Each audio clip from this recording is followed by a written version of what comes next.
Good evening, ladies and gentlemen. Welcome to the Change Forum 2017. As I take time to greet all of you who are here with a beautiful good evening, I also like to take this opportunity to welcome all of us who are joining us live.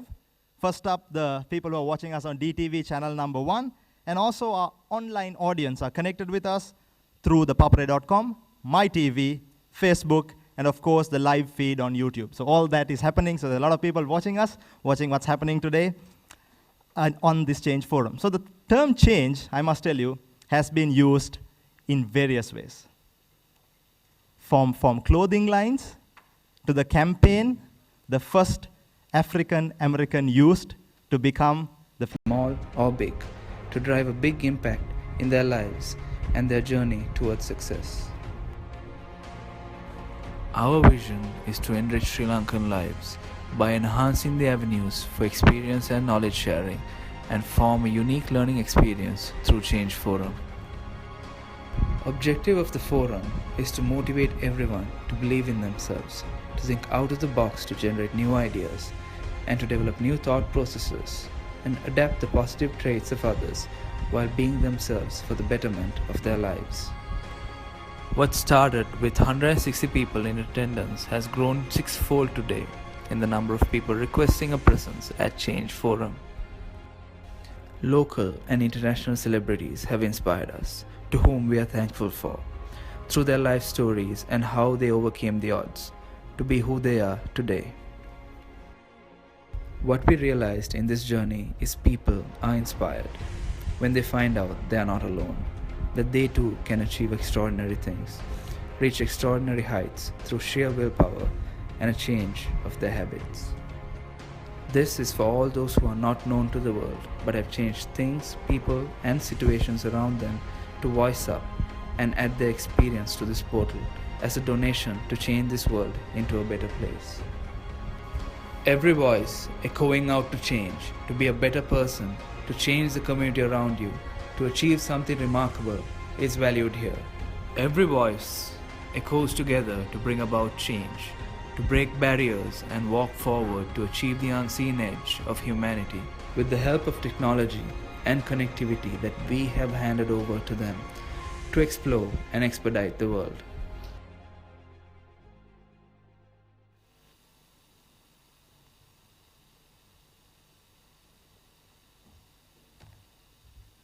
I'd like to pick on one interesting line. Change is to keep moving forward with courage to see and explore the unexpected or the unseen edge of humanity. Brilliant words. We'll move on to our first speaker. We've got 3 of them coming up, and of course followed by a panel discussion that will happen later on. Like they say, ladies first. It'll be a lady who will take stage first today in the Change Forum 2017. She's someone who's born and bred in the world of marketing, advertising rather. She started out as an art director, then she moved into executive management, counting over 30 years in the industry, both in London and in Colombo. Having worked on a popular line of brands from giant multinationals like Coca-Cola, Nestle, MasterCard, and Unilever, to spearheading the relaunch of the national carrier Sri Lankan Airlines. She has inspired not only her own workforce, but also countless others in the wilder field of communication. In her personal capacity, she is passionately involved in social reforms, instigating behavioral change through some of the most effective public service campaigns to date that have addressed women and child health, child nutrition, child labor, the abuse of women, raised crucial funds for ex-servicemen, and helped mold the role of business in conflict and peace building. Her recent initiative in being a lead player in the coalition against coal saw the collective effort of stopping the country from increasing more coal power plants and protecting Sri Lanka's environment. Past president of the 4As, charter president of the IAA, recipient of the H.K. McCann Award, Zonta Woman of Achievement, a member of the Women Waging Peace, co-member of the Commonwealth Business Women's Initiative. She was recognized among the 50 most powerful women in Sri Lanka. She was recently awarded in Singapore as one of the top 20 corporate women in Asia and was also selected as an outstanding global woman leader in the Women's Global Leadership Awards in Mumbai. She has been a speaker at many international forums, having spoken at Harvard, The Hague, European Commission, Woodrow Wilson Center, Table of Free Voices Berlin, and many more. Under her leadership, the group's award-winning companies have grown to be biggest marketing communication group in the island. Ladies and gentlemen, please put your hands together and help me welcome our first speaker for the evening, Neela Marikar, Chairperson, Managing Director of the Grant Group.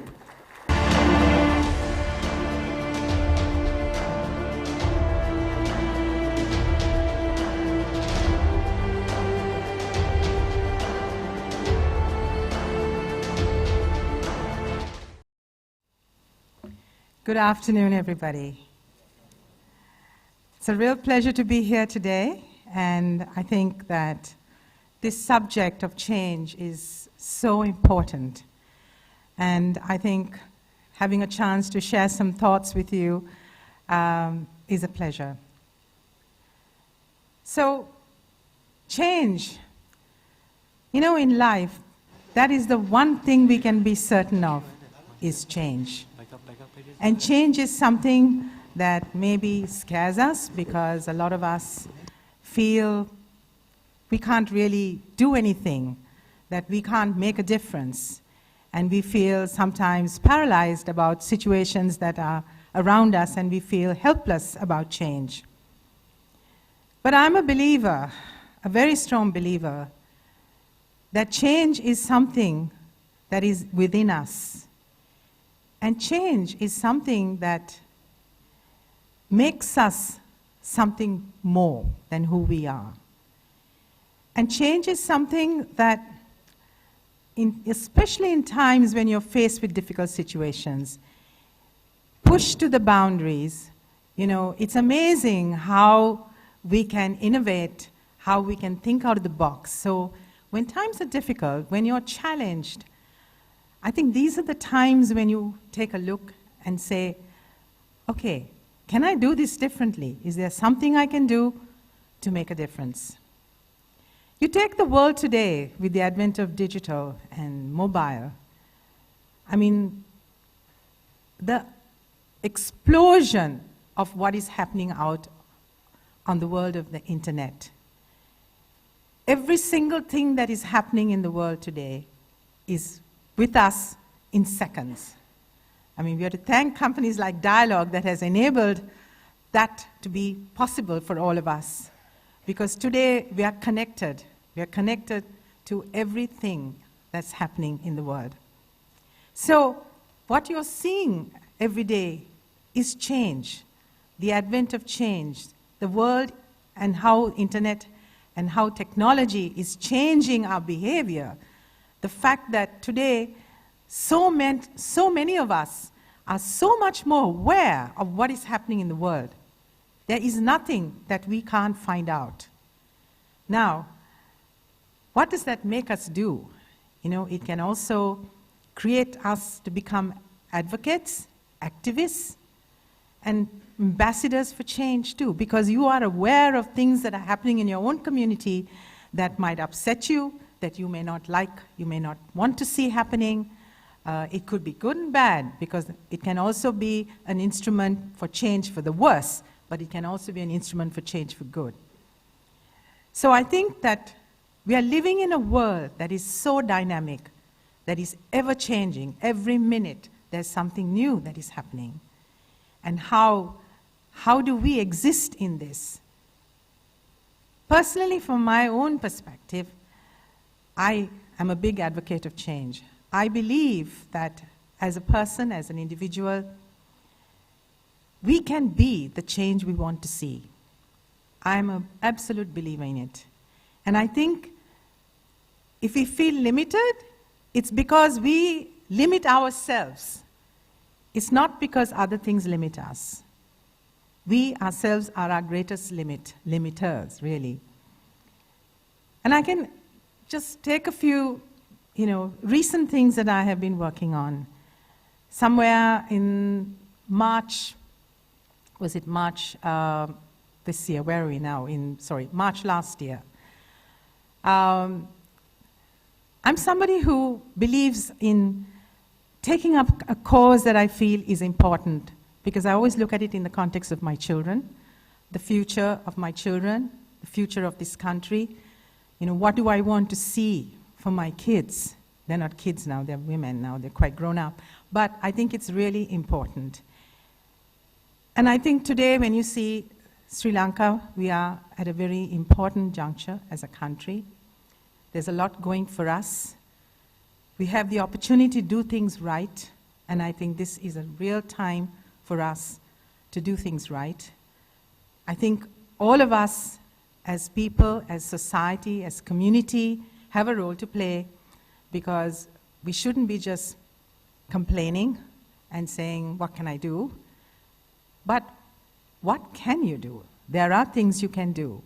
And all of us can become activists and advocates of issues that are dear to us. It might be environment, it might be religion, it might be children, it might be healthcare, it might be garbage down my road, whatever. You know, it's up to us to take a stand and do something about it. Just recently, like last year, this whole question about the Sampur coal plant. Now, there was a lot of issues that people said, the country needs power. Yes, the country needs power. You know, what are the options? Well, a group of us got together. I'm not an environmentalist. I am an environmentalist by heart, but I'm not a specialist on the whole issue of power and power generation. Is something that I've learned over the last year, maybe. But I think what triggered us as a group was our concern, because the whole world is going towards renewable energy. There are so many options today. If you look at what has happened with solar and wind, you know, the world is shutting down on coal plants because of the pollution. Is there something that we could have raised as a community that was concerned? Did we not want to protect our environment? Did we not want to keep Sri Lanka, which is such a beautiful country, environmentally so blessed?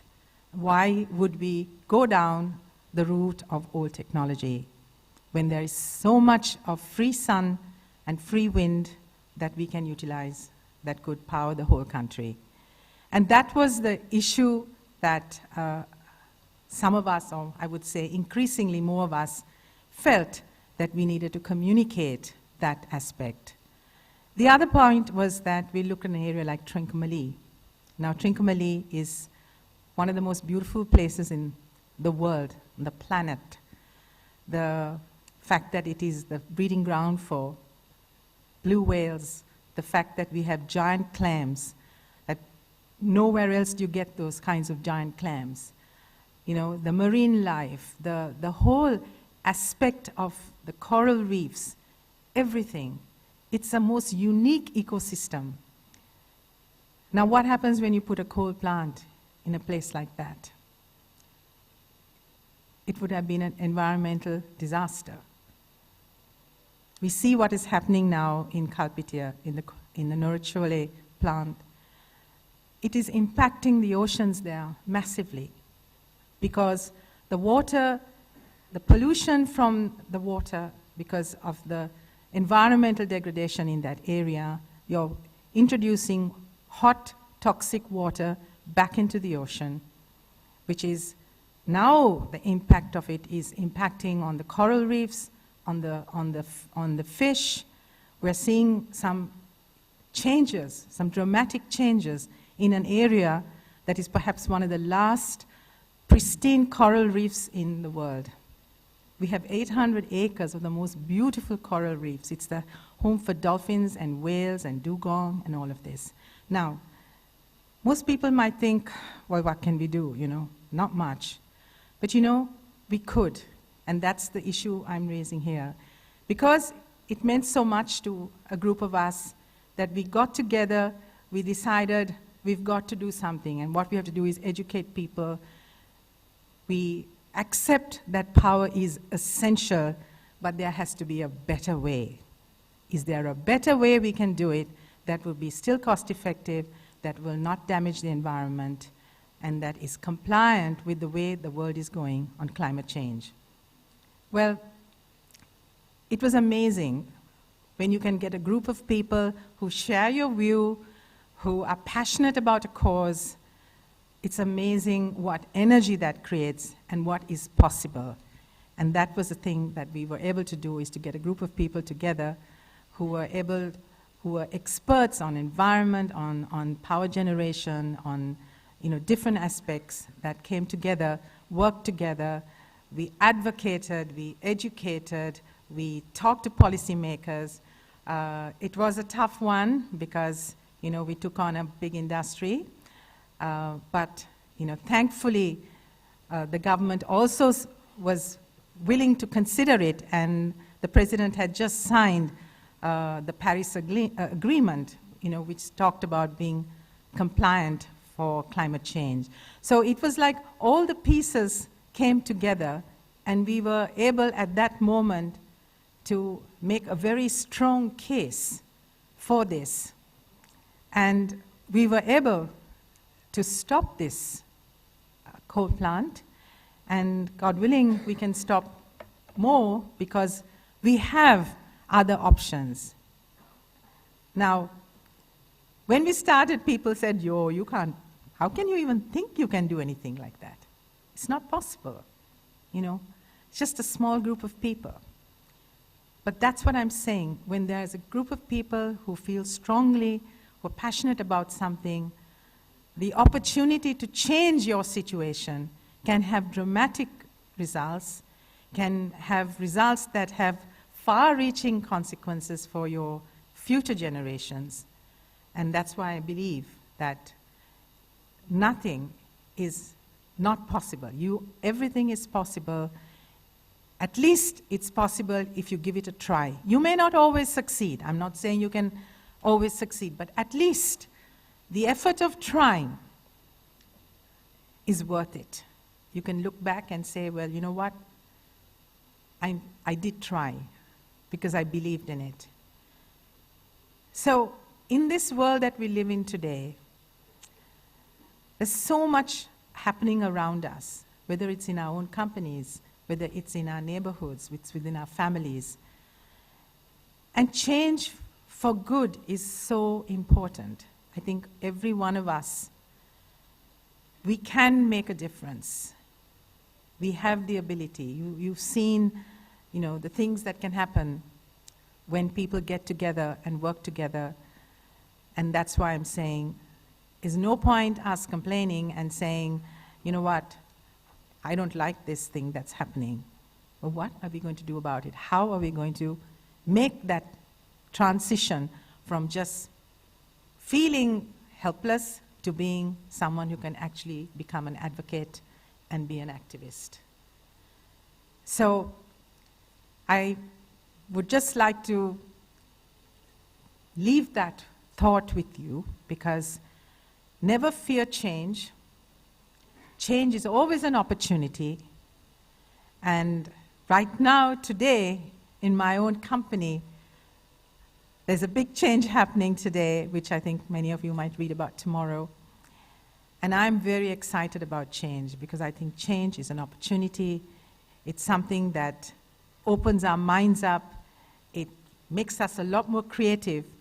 You need to open your mind to things and look at innovative solutions and open yourself to trying new things, being advocates, and making a difference in your own community, in your own society. So I will close now, and I just wanted to share these thoughts with you. And I really do believe that many of you are young, capable, intelligent people. And I know that every one of you, whether it's in your workplace or in your society, you can make a difference. So embrace change. And we are living in a world that is changing by the minute. And that's what is so exciting, so exciting. So embrace it. Thank you.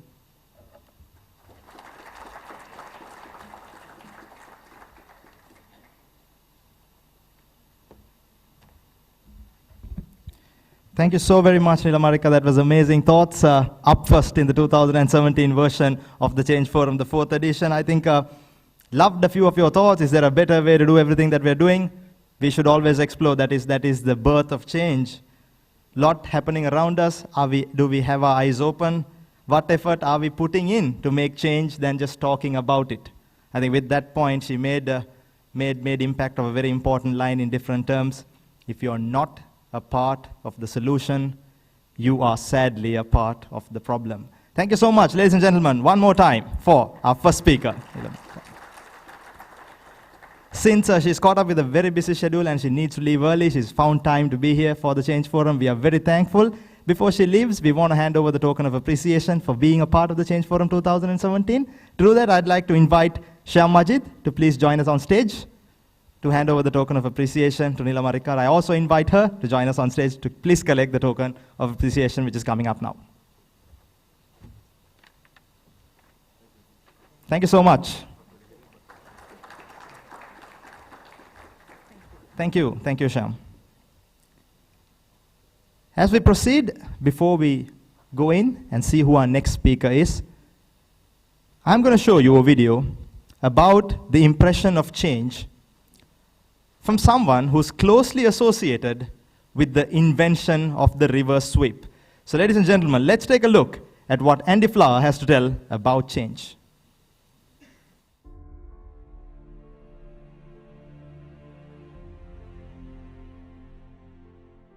Well, change has been a very important part of my life, and I would imagine it's a very important part of everyone's lives, on the basis that we're changing all the time. The one thing we are assured of in life is that things are always changing. In a sporting context, it might be our level of confidence, it might be our technique, certainly our bodies are always changing. You know, we're sometimes aging, or we're all aging actually, but sometimes people are improving their physical condition, sometimes they're dealing with an injury, sometimes their physical condition is tapering off, sometimes they're stiffer than they usually are. So things are in a constant state of flux, and the more comfortable we can get with the concept of change, the better off we are individually, I would say. So I think change is very much a part of our lives personally, but also our professional lives. And we should always be, I think, trying to improve ourselves as people and as athletes or as competitors. And change is obviously a part of that, change for the better.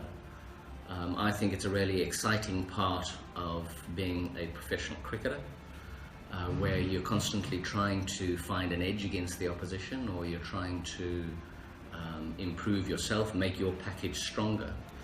So the process of change and learning, and being curious about learning and curious about how you can improve yourself and your team and influence those around you in a healthy way, that change is a very exciting part of our lives, and it's very much a part of my personal philosophy towards life, and very much a part of my professional philosophy about either looking to bring improvement to my own game as a player or my own game as a coach.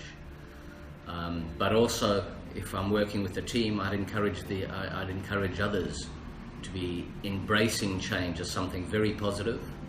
Of course, we all have our ups and downs, but embracing the process of change is a very positive thing.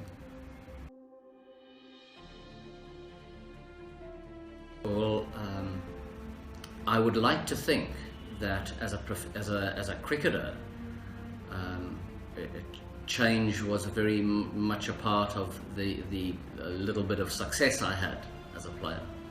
So when I started off in a very small government school in Harare, Zimbabwe, where we played a lot of sport, but the sport wasn't of a particularly high quality.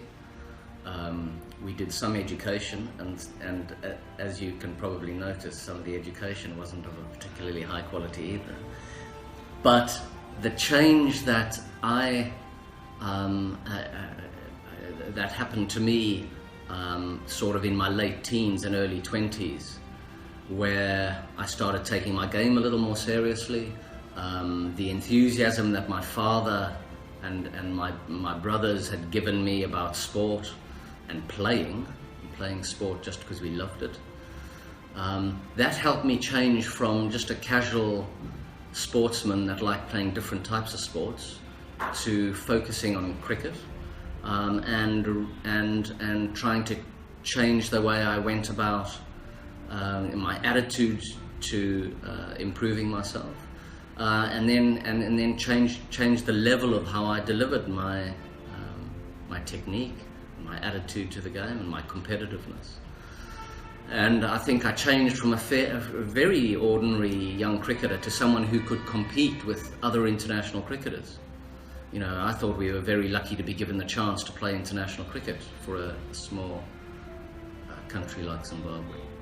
And so we needed to change from a very amateurish, playing for the love of the game only type situation in Zimbabwe to a more focused, more professional game that could actually live in the same ballpark as some of these other bigger cricketing nations. So change has been vitally important in my cricketing world.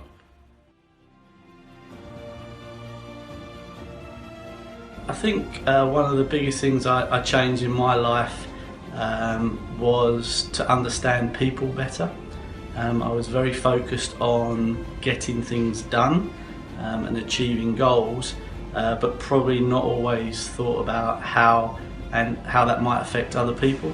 So my people skills was a massive area that I've worked on over the last decade, trying to understand different perspectives on things, seeing life from a different angle, and understanding different cultures, and ultimately that was one of the attractions of me coming to Sri Lanka, was to work in a different culture and challenge myself to see if I can get the best out of people. Those are the things that have changed my life, so why don't you update us with what's changed your life by logging into the portal.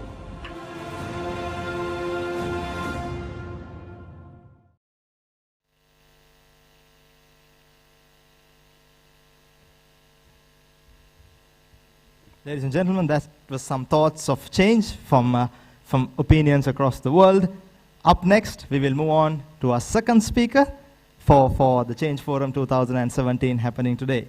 He's someone who started his career at Coca-Cola, worked his way up the ladder, holding a variety of key sales and marketing positions, including 2 country assignments in Singapore and Vietnam. Having made a significant contribution to Coca-Cola, to make it the market leader from an industry underdog situation, he joined a team of expatriates at Chevron and revolutionized the production-oriented, state-owned lubricant business to transform it to one of the most admired and profitable blue-chip companies in Sri Lanka. He was appointed the CEO Managing Director at the age of 35 years to become the youngest to head 2 truly multinational operations in Sri Lanka.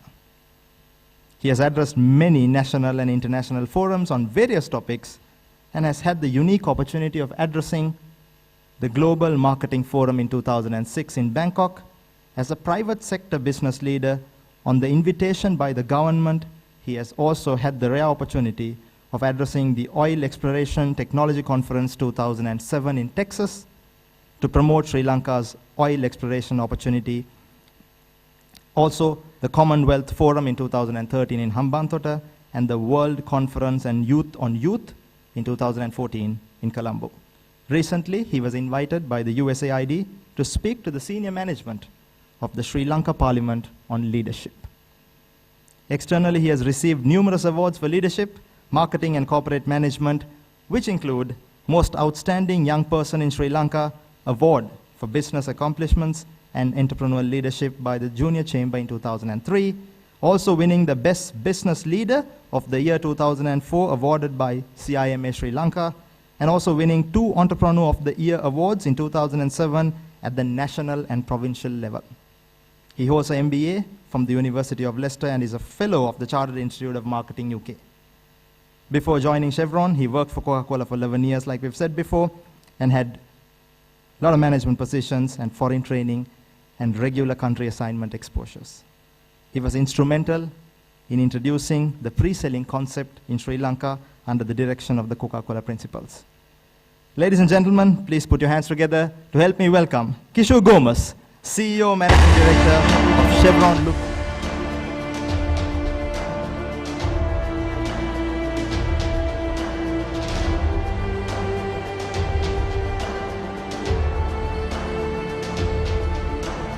Let me thank the organizing committee of this forum, an important one, for roping me in for this very, very important engagement.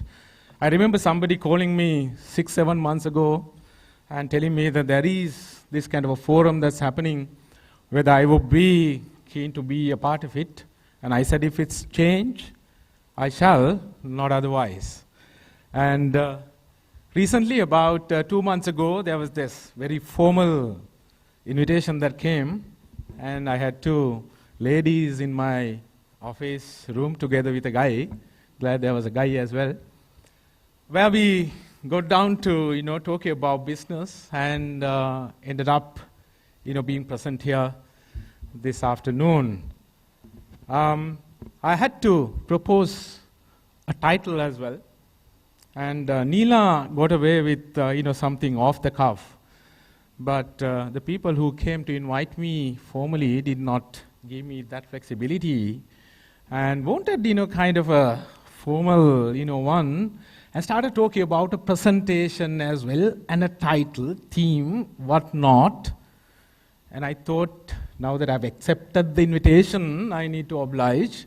And with that, I came up with this title, Be Revolutionary, Be the Change. And I thought this is pretty much in line with what you're trying to advocate to the younger generation. Why am I here? Why am I standing in front of you to share my views and thoughts? I believe that only asset Sri Lanka has in order to drive economic growth for the country is the people asset. If a country's economy is to grow, you got to have one or more of 4 factors. Technology. As a country, we do not have our own technology. We have not even being able to copy other people's technology. And we keep inventing coconut plucking machines and various innovations that we come up with from time to time, which have no commercial value in the global scene. So therefore, I would conclude that with technology, we have so far failed. Second one is capital. We need capital in order to make investments in the right areas so that efficiency can be achieved, investors can be encouraged, and do everything else you can do with capital in order to generate income for the country. But sadly, we do not have our own capital. We go begging for capital. We get capital at times, but those come with strings attached. And we come and invest. The money is so generated. There is an income generated, but a big chunk of it goes back to the countries from where we have gotten those loans or whatever you want to call it. Land. We were proud 6 years ago, little more than 5 years ago, with the fact that we managed to liberate the areas that were under terrorists. And we thought with that land, we can compete against the other countries. But we all know, when we look at the fact that we are a very, very small country, and if we are to use land as a strategic asset, that we will not be able to compete against larger geographies like, if you're talking about this region, India, Thailand, Malaysia, Indonesia, forget it, we can't. We have one asset which I believe is not utilized or underutilized. 21 million people, within which we have about 8.5 million people in the workforce. Central Bank will say it's only 7.5 million rather. If I said billion, it's million. But I add another million to the figure quoted by the central bank, because we have people who are over 60 whose brains work much better than my brain. I can mention 10 names, but you can recall some of those names, and you know who those people are, and they can continue to contribute to the country's economic growth. So that is the asset that we need to use strategically in order to drive the country's economic growth. But what is the strategy we have by default or by design? We have a strategy of importing housemates, carpenters, drivers, plumbers, unskilled labor to sum everything up. And we also have a strategy by default of importing CEOs, senior managers, basically people for high-level jobs. You know the comparison, but let me scare you with some numbers. And I'm glad that the guy who introduced me did not read out the entire profile, but I also headed the American Chamber of Commerce as its president, youngest to head that organization. And working for one of the largest energy companies in the world, a company that has operations in over 180 countries, a company that was ranked third in the Fortune 500 2 years ago, but with crude prices coming down to rock bottom level, the ranking is slightly changed now. And I don't just work for Sri Lanka, I happen to be a leadership team member for the entire Asia Pacific region, covering 22 countries.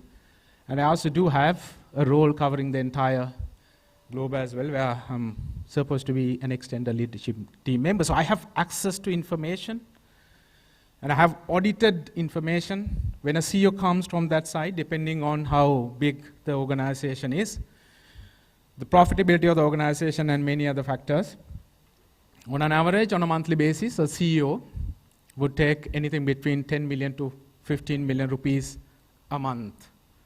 And to bring that back into the country, to neutralize that, we have to export 250, 300 sisters, mothers, aunts, drivers, brothers, all of them.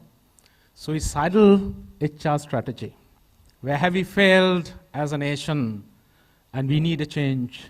And I'm here to talk about that change. But I'm saying, given the level we are at, simple change wouldn't take us far enough. And the change has to be revolutionary.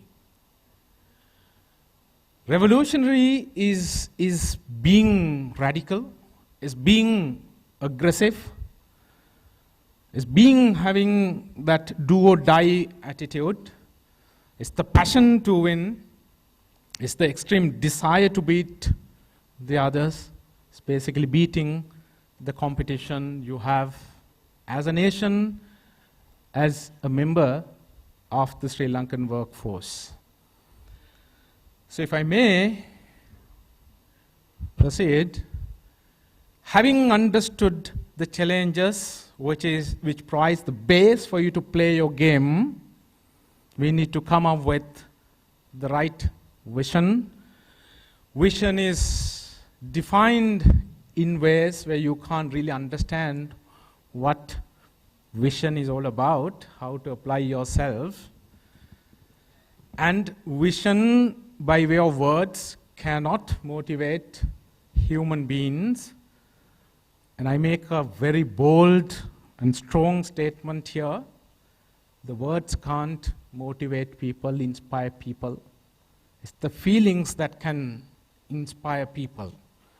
So, unless an individual is able to sell feelings with words, that individual will not be able to communicate in the modern world.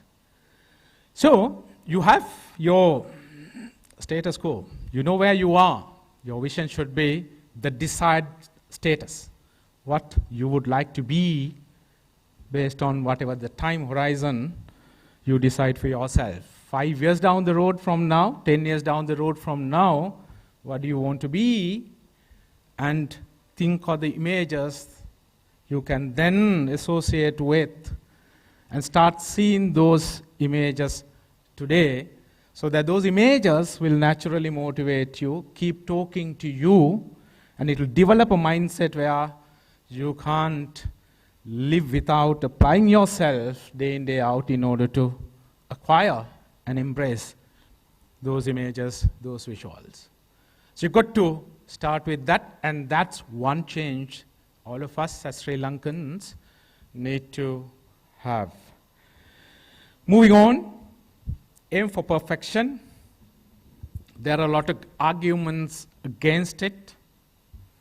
We have to understand that there is tremendous competition.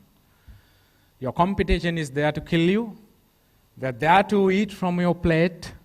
So therefore, you can't be complacent. There is no collaboration, cohabitation that you can do with your competitors. And for you to be able to tap into the innate capacity you have to get the best out of you, you've got to set your goal at the right level. And that is what I call perfection. And when you aim for perfection, even if you are unable to achieve perfection, you have still achieved a level which you wouldn't have otherwise achieved. So that's the beauty of aiming for perfection. Moving on, I've been so far talking about competition, competing. And to succeed, you got to compete. And the moment the word competing or competition is heard, you tend to see the external environment. But you got to understand the fact that you got to be better than your competitor, better than your competition, if your objective is to win.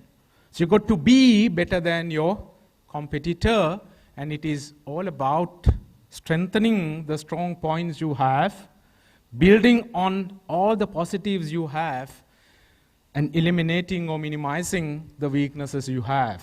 So what do? You're competing against yourself, right? You can look at many games. If it's 100 meters, someone is running 100 meters, in 11 seconds you want to beat that person. You got to run 100 meters in less than 11 seconds, for which you got to be stronger than your competitor.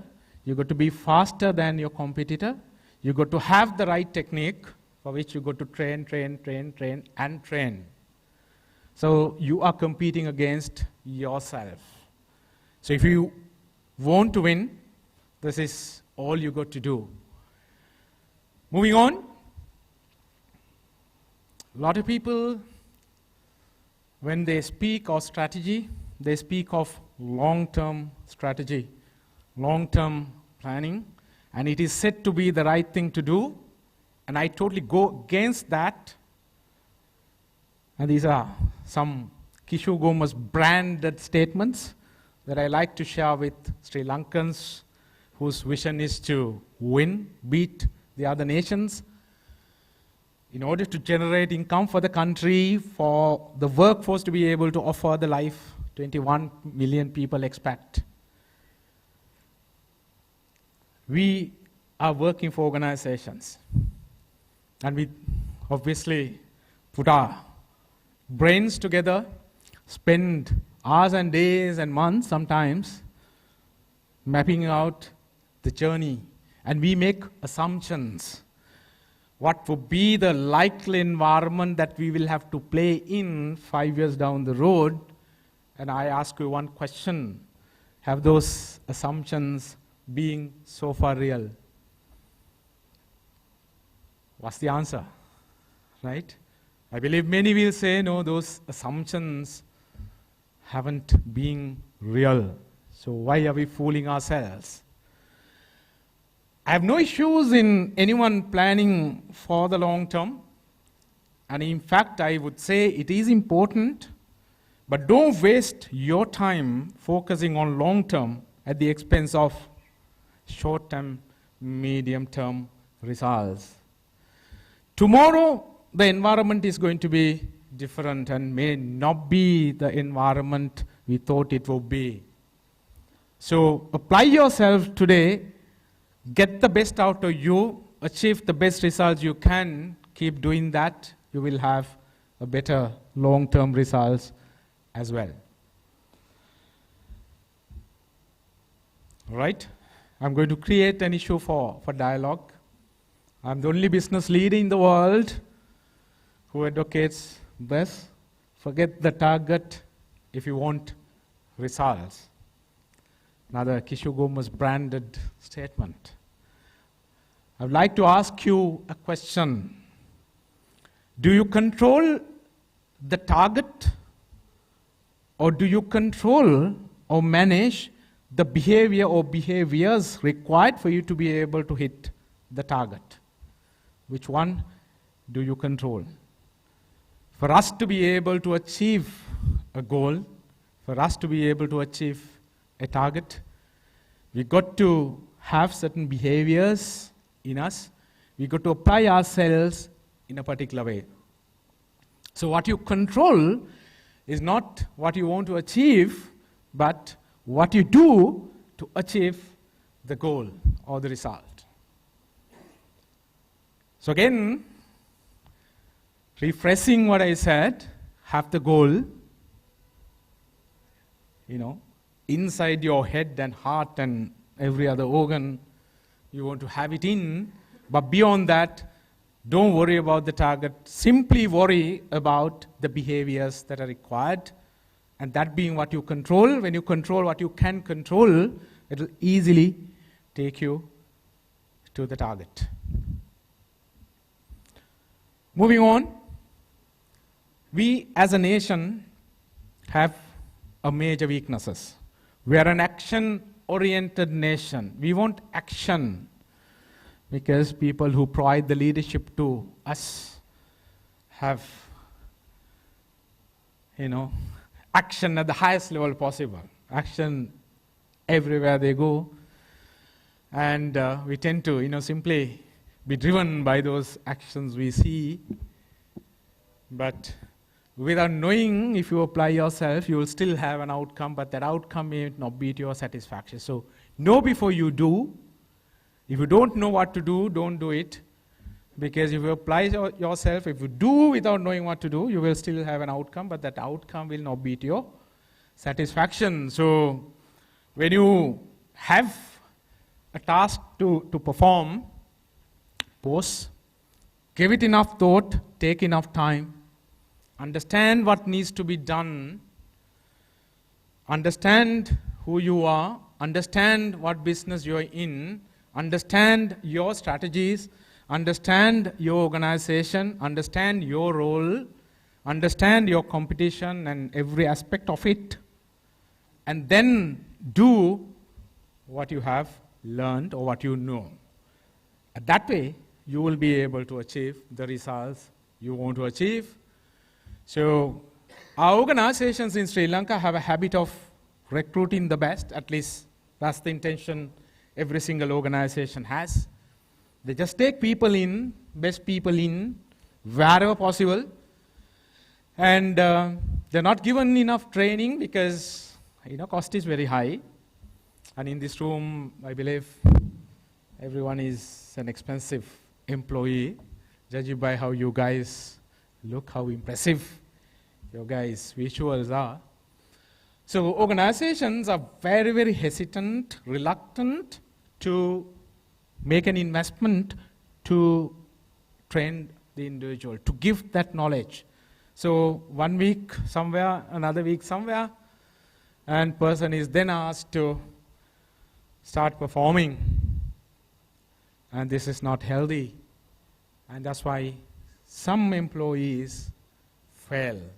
And business organizations can't be in that position because competition does not allow you to make those mistakes. Moving on, your teachers, your parents, your seniors, everyone has told you, learn from failure. And again, I'm the only one in the world who says, don't learn from failure, learn from success. This is a psyche our nation has, and is strongly used.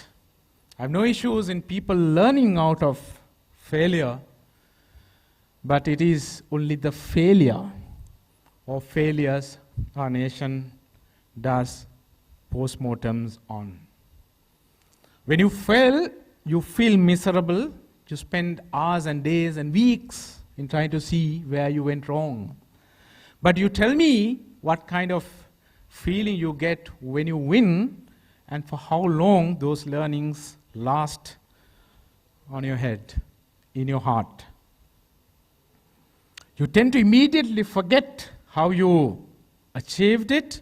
You start celebrating, and you forget all the key and important critical learnings that you've been through, and you've not taken time in order to retain them in such a way you can repeat the same fate.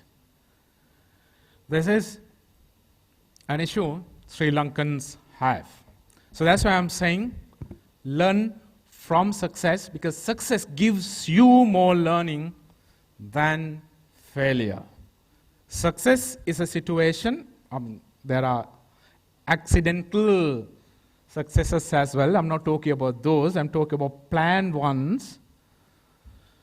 It's a situation where you've got a good plan, good strategy in place, good execution plan, well executed, everything being well controlled, and achieving an outcome.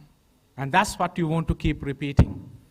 Human beings usually have a performance line like this.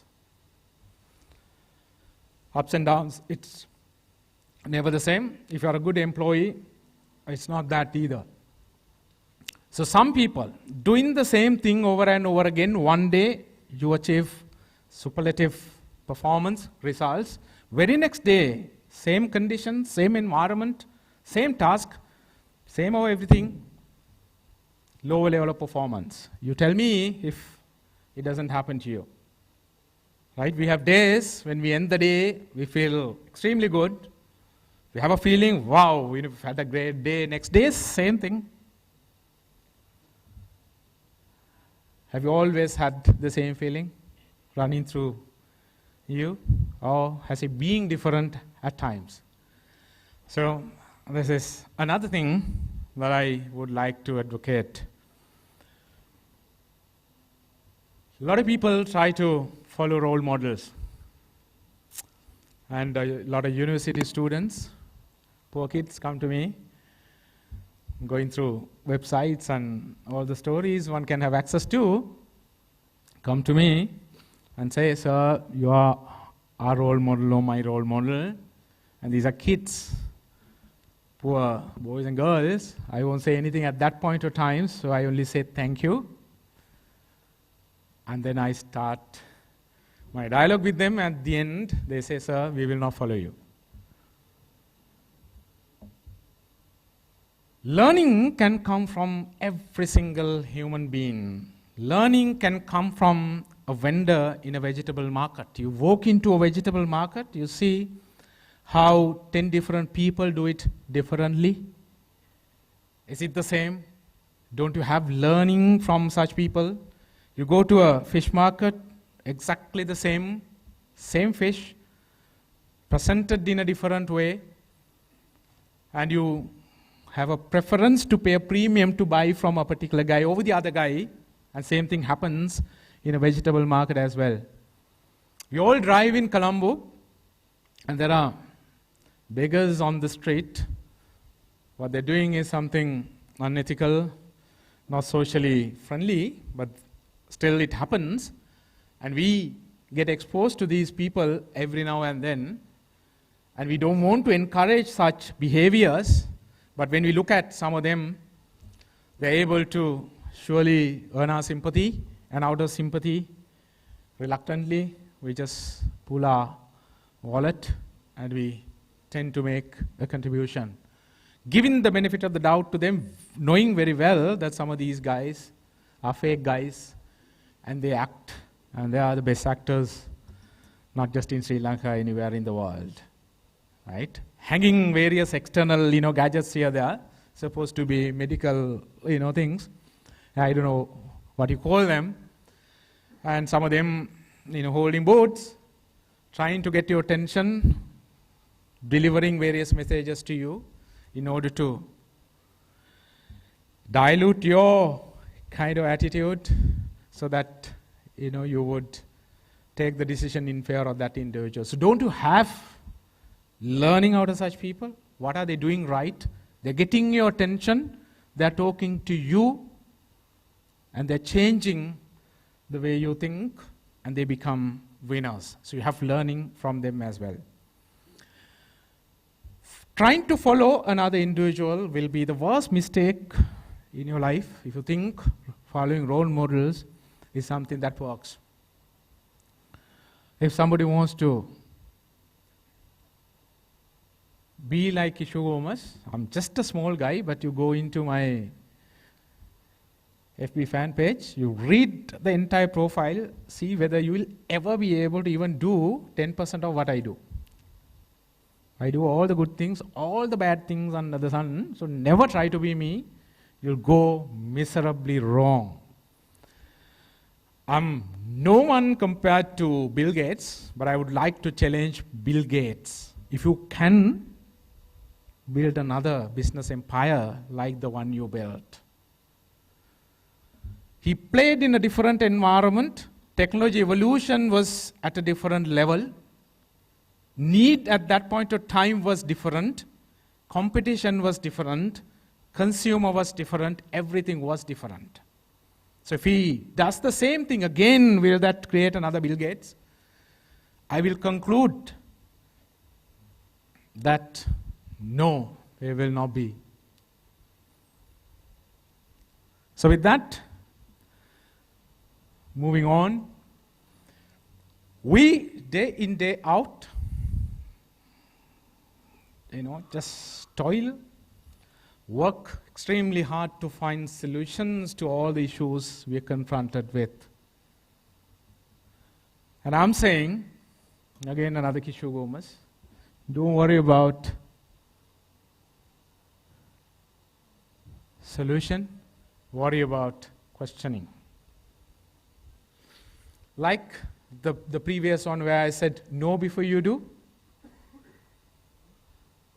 If we haven't understood the question in the right context, how the heck can you come up with the right solutions?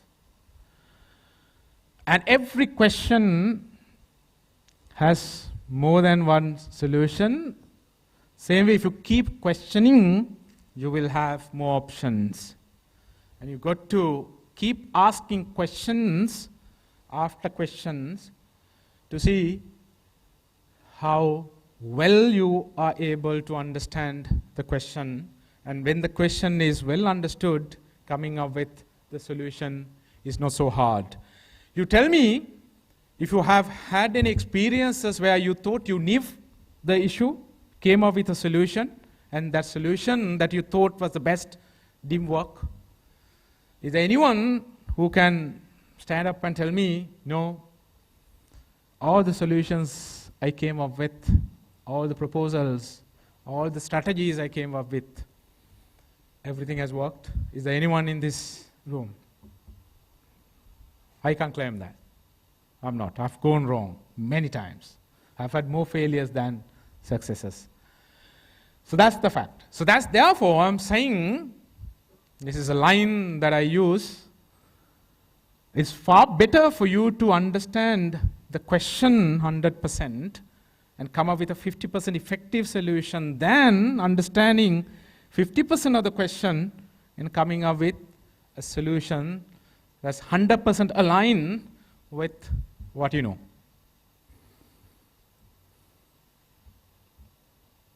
Right, a lot of people do time management, right? I don't do time management. Time is not something you control. What you control is your life. So I don't, therefore, manage time. I manage myself against time to be punctual or ahead of time. I was asked to come here by 2:30, saying you were going to start by 3 o'clock, against the previous communication where the same people said, be here by 3:15, that's more than enough. But anyway, when you undertake a commitment, you got to, do justice. So I was prepared, and I said, okay. So came here by 2:15 or 2:12 sharp, right? And we were there in a room, nice room, munching cashews and whatnot, very well looked after. So that's what you got to do, right? And never plan to be on time. You'll always be late, or 50% of the time, at least you'll be late. Plan to be ahead of time, then you will never be late. I can't think of a single instance where I've been late for the past 15 years. It could be going for a party, very casual one. If a friend tells me, come around 7, I would ask that friend, do you mean before 7 or after 7? Give me a specific time and I'll be there on time. 100% of the time, I'm the first one to walk in. But that's okay, because I don't believe in wasting other people's time. I waste my time for others. And that's a value I like to nurture and advocate to other people. And we as a nation, we always say, Sri Lankan time, and I hate when people say it. What is Sri Lankan time? And in my case, if I have a meeting, let's say I tell my people 7:30, and it's a meeting where 50 people come together, and only one person is there, I would start the meeting with that one person. I won't repeat anything. I won't. So therefore, in my organization, no one, comes late. Thank you. I have trained them. So good to influence other people. You have to take the lead. Make that right change happen. Otherwise, who will do it? Right? So many cocktails that happen in Colombo. Again, invitation says 6:30 or 7 o'clock or 7:30. Other than the organizers, I'm the first one. Right? So then they'll ask me, you would like to have a red wine or white wine or, something, lighter than that with, high level of spirit. No, that's okay, thank you. I'll wait for the others. So I need to wait for 1 hour before the second person, third person, and enough people come in so that I will not feel too bad to be able to, take a glass and have a glass of water. Right, some of you guys are managers, that's what I was told, and we have representation from some corporates based on the profile that was given to me. And we always look at others. We want our people to develop, our subordinates, our followers to develop, and we don't develop ourselves. Look at how we shaped our behavior, how we sort of, grew up, from our childhood days. Did we do what the parents wanted us to do, or did we look at how they did things and emulated them? Right? Parents would like their kids to be the best kids, but they don't be an example to them. Right? So human psychology works that way. It's a fundamental that we all need to understand. Right? So if you want your people to develop, you develop yourself. Keep expanding the gap. When they see that gap expanding, getting expanded, they'll feel bad and they will then have the right level of desire in order to develop themselves. That's extremely important. Show the way, not say the way, is what I came up with. And that's the only way you can build a high-performing team. But I would add another element to it. and say if you want to build a high-performing organization, not only do you have to recruit the best, train them, turn them out to be the best, you also got to weed out the poor from your team, having tried all the ways you can in order to develop them. If you still fail, unfortunately, as business leaders, in order to face competition, to be able to win, you got to weed out the poor, but do that in a human way, do that in a socially responsible way. And otherwise, we will never ever build high-performing organizations, not just to play in the local market, but to be able to be competitive in the external markets. And that's what we as Sri Lankan organizations need to do. Sharing the pie locally doesn't help the economy at all. And politicians will do things in order to take from one person to the other, which is what our politicians for long years have done. Ignore them, do what is right for the country, create competitive advantage through people, cross borders, go out, bring in value into the country. And that's the only way you can have a positive impact on 21 million people. Winning in the eyes of others in the modern world, you're not the judge.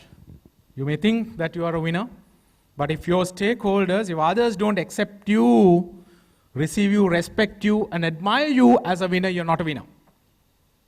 So it's about performing in such a way where you will create the right perception so that they will also respect you, recognize you as a winner. Winning in the eyes of others is so important. That's all I had. I was told that I can only take 20 minutes. I think I've taken more than 20 minutes. Be revolutionary. Simple change doesn't really help us at the level we are in, and we need to be revolutionary if we are to achieve success within the time horizon that we would like to achieve success. And thank you very much for listening to me. Thank you very much, the organizers, for roping me in. I love doing this to help my own people. This is my giving back to the society. This is the best thing I can do for my country. This is the best thing I can do for my workforce. As a person who succeeded expatriates, being the first Sri Lankan to head a truly multinational who operates in 180 countries, proving the point that the Sri Lankans can do much better than the expatriates. And I've seen many people following the footsteps, but we want more and more examples, and you guys are capable of just delivering that. Do it and ensure that we create a positive impact on the 21 million people. And I wish every one of you a better tomorrow. God bless you all. Samata Teruan Saranai.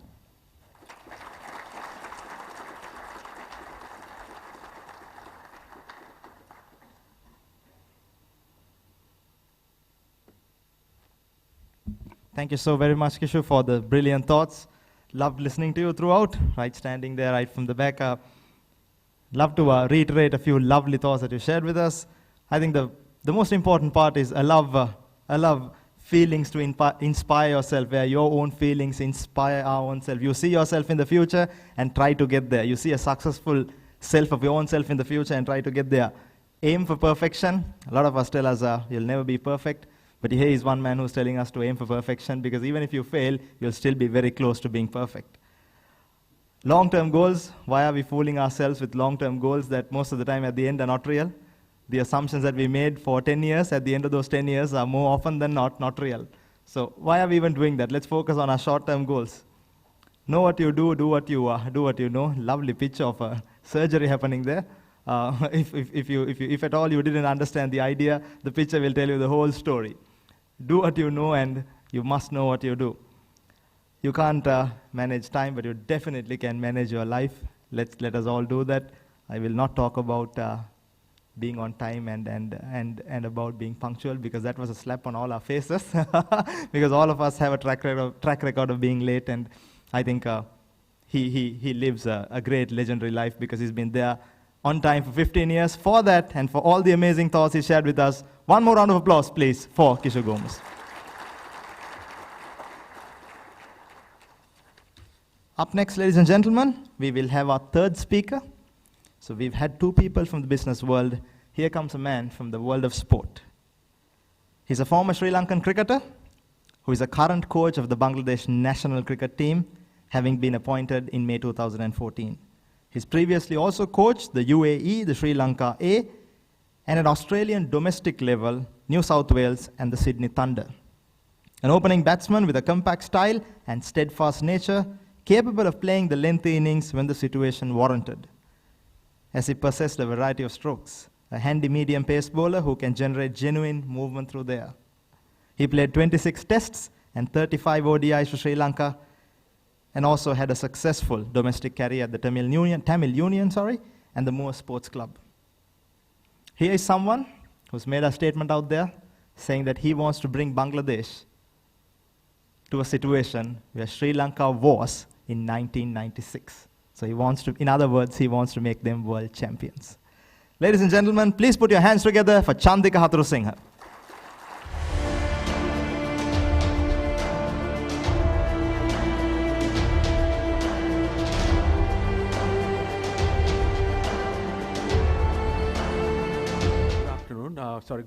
Good afternoon. Thanks for having me here. Actually, I just thought of sharing my experience here, but then when I see the previous speakers, they were well, what can I say, they were well prepared. But I thought I will share again, still I share my experience with my life. When we talk about Change Forum, when I took over Bangladesh, the one thing that I shared with them is if you do what you've been doing, you'll be beaten. But if you're doing what others are doing today, you'll be competitive. But if you every day approach with innovative and innovation, you'll be the best. So that's one presentation that I shared with these guys. Because when I took over Bangladesh team, I knew that they had talent, and I knew that they have the experience. But their habits of training was not, I think, up to the mark for international level. So I have to change their behaviors. When you talk about changing behaviors, it's a hard thing, it's human nature. For the humans, we like to be in our comfort zone. That's our normal nature, unless we were pushed by outside forces or circumstances, we rarely change the way we're doing things. Some out of the ordinary people, like really motivated people, they do motivate themselves to change, but as a whole, we need some kind of a challenge for us to change. I will go back to my career. In 2003, I had to make a big change in my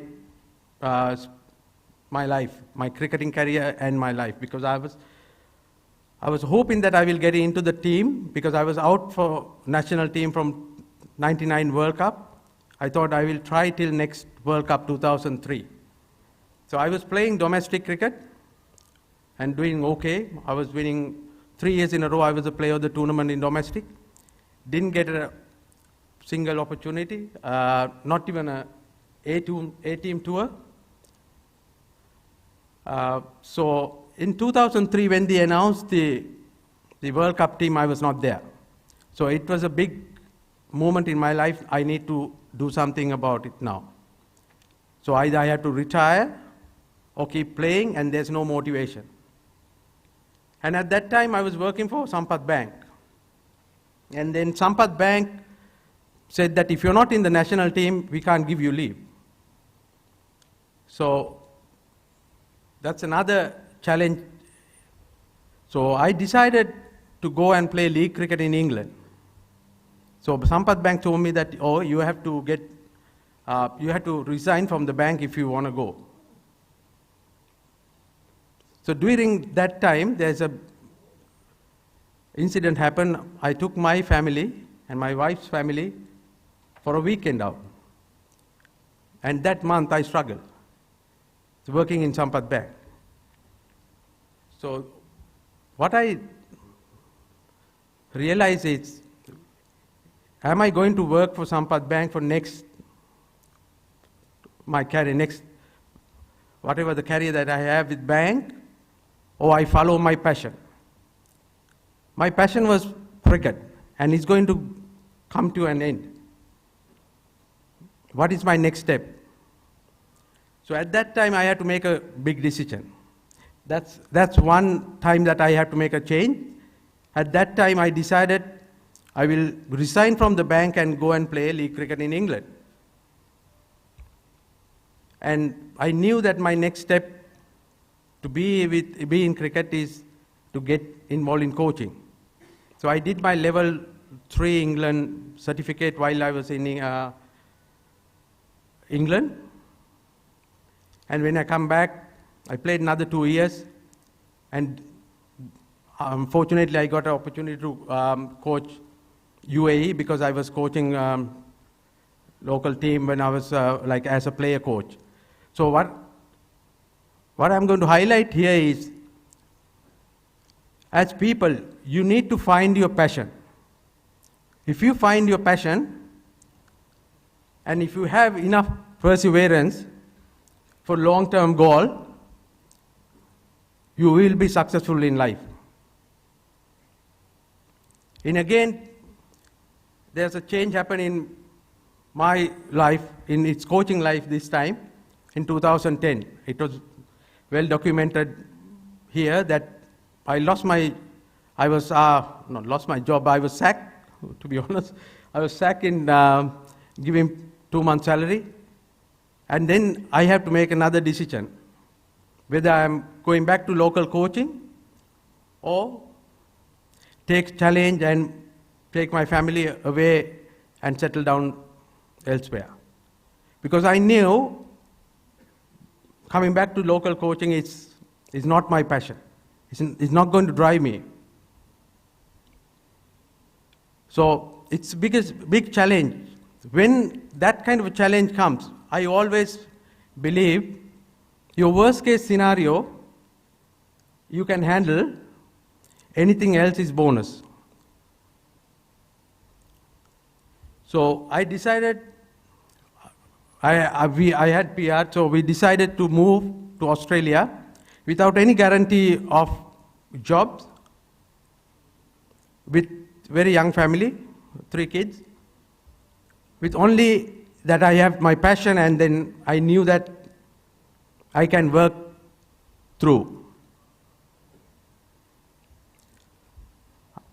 So after me going, we going to Australia, within 2 weeks, I got an email saying from New South Wales Cricket that if you're in the country, come and see us. So this happened because as soon as I go, I didn't have any access to any internet or anything, because I didn't have any email access. So I knew, only I got to know this one is about on the 23rd of December. And that's the last day of the, they're going on holidays for Christmas. So when I went to New South Wales Cricket, I saw article in front of the general manager's office. He asked me to come in, and that article was what Sangha was mentioned about me retaining this country in my coaching in here. So that article helped me probably to get the door, get an interview with New South Wales Cricket. But how things work is that article was published. The private email Sangha was sent to the board. The board has leaked it to the media to, I think it's to spite Sanghakara, and it worked for my career. Because if you, as a person, if you been authentic and been passionate about something, I think you can achieve things in life.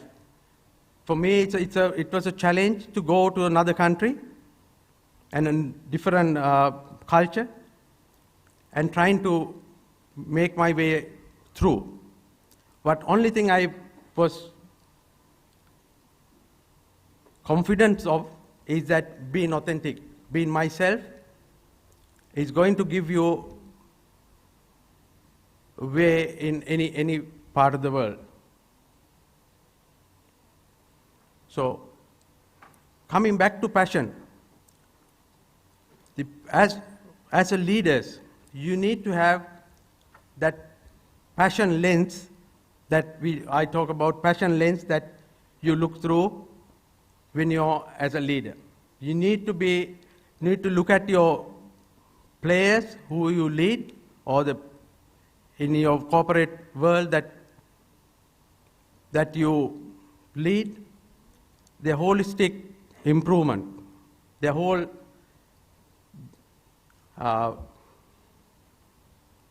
benefit as a leader. Then you need to, we talk about lenses, we talk about the performance lens, we talk about legacy lens, and we talk about people's lens. Why I talk about lenses is how you look at things dictates how you act. In your performance lens, you as a person, you continuously need to change your goals. You have to readjust your lenses and you readjust your goals. And your legacy lens is the one you look back and see what you have left behind, how you wanted to remember once you leave somewhere, someplace. So those are the things that I always look at things, look at when I do things, when I work in my work environment. So being passionate about what you do always gives you that edge, and find a way to do things, because most of the time your performance after some time it's become plateau. That's happened most of the time because a lot of people, in most of the areas in life, what they do is they look at performance. When you concentrate on performance solely, you take away your learning zone. In cricket, when you come back to cricket, we always look at your learning zone. When we practice, what we learn, we call it deliberate practice. When you concentrate on your learning zone, you take away the importance of your performance. When you take away the importance of performance, it takes away your pressure of outcomes. So always look at how you can get better and how you can do things differently in your workplace. The innovation that you can bring in, rather than finding another job or another thing to do, because a lot of the time if you don't have the passion, you tend to get bored with what you're doing and then look for new things to do. If you find the passion in your thing, with job that you're doing, you will find the innovative things to do in the same job. That gives you the performance, rather than focus on performance.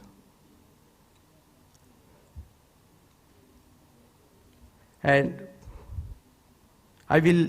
when I came to this forum, Supun told me, you need to wear a jacket and come. Right. So I said to him, can I be authentic, who I am? He said, no problem. I will leave you with one thing. Have a passion, have a perseverance for your long-term goal, and be authentic. That's the best way to achieve things in life, and it is the easiest way to be yourself. It's the best way to go forward. Thank you very much.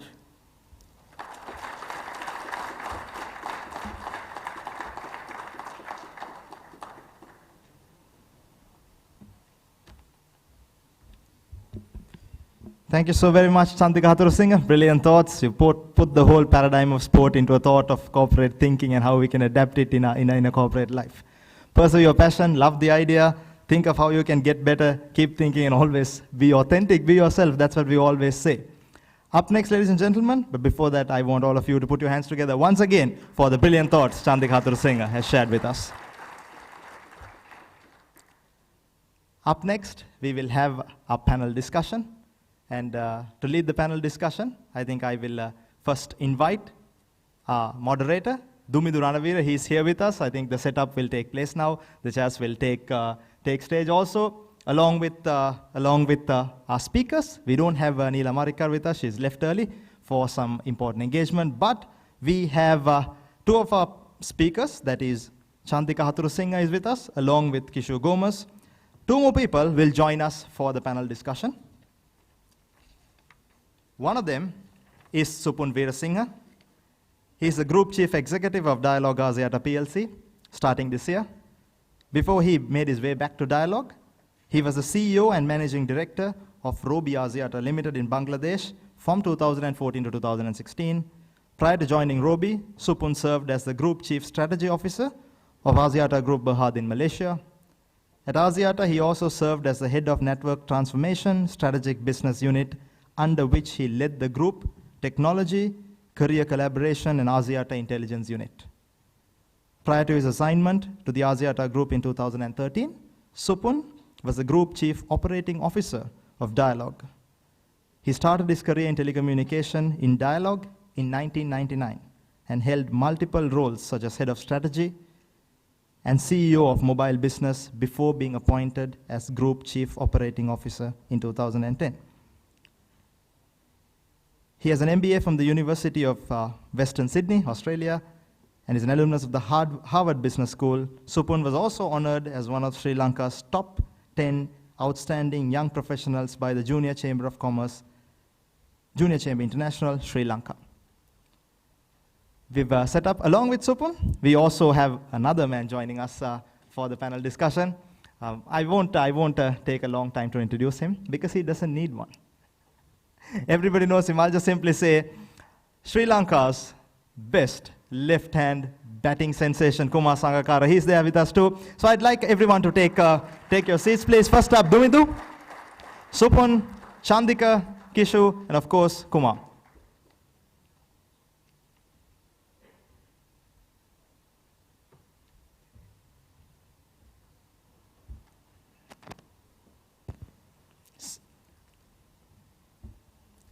I think before Dumidu starts the session, I'm going to start it off with just one question. Kishu and Chandik have spoken. Kumar, we've had long chats and just before he came. So I'm going to put my first question to Supun about change itself. Change, yeah, we've spoken a lot of change. We've heard the term change. People say change management. Supun, what I want to ask you in particular is your shift from, I'm sure this question has been asked in various ways, but I'm going to ask the question again, just to put paradigm to the people who are sitting here. The change from Robi back to Dialog. You were the CEO there, you are the CEO of Dialog now. Before you came, I'm sure you would have had a set thoughts, okay, this is how Dialog is going to be when I come back. Is it the real Dialog that you thought of, or has it been different? and how have you managed that change? That is the question, Supun. So thank you so much, everyone. I leave it to Dumidu and also to Supun to answer the question. Thanks, everyone. Please put your hands together for the panel and Dumidu once again.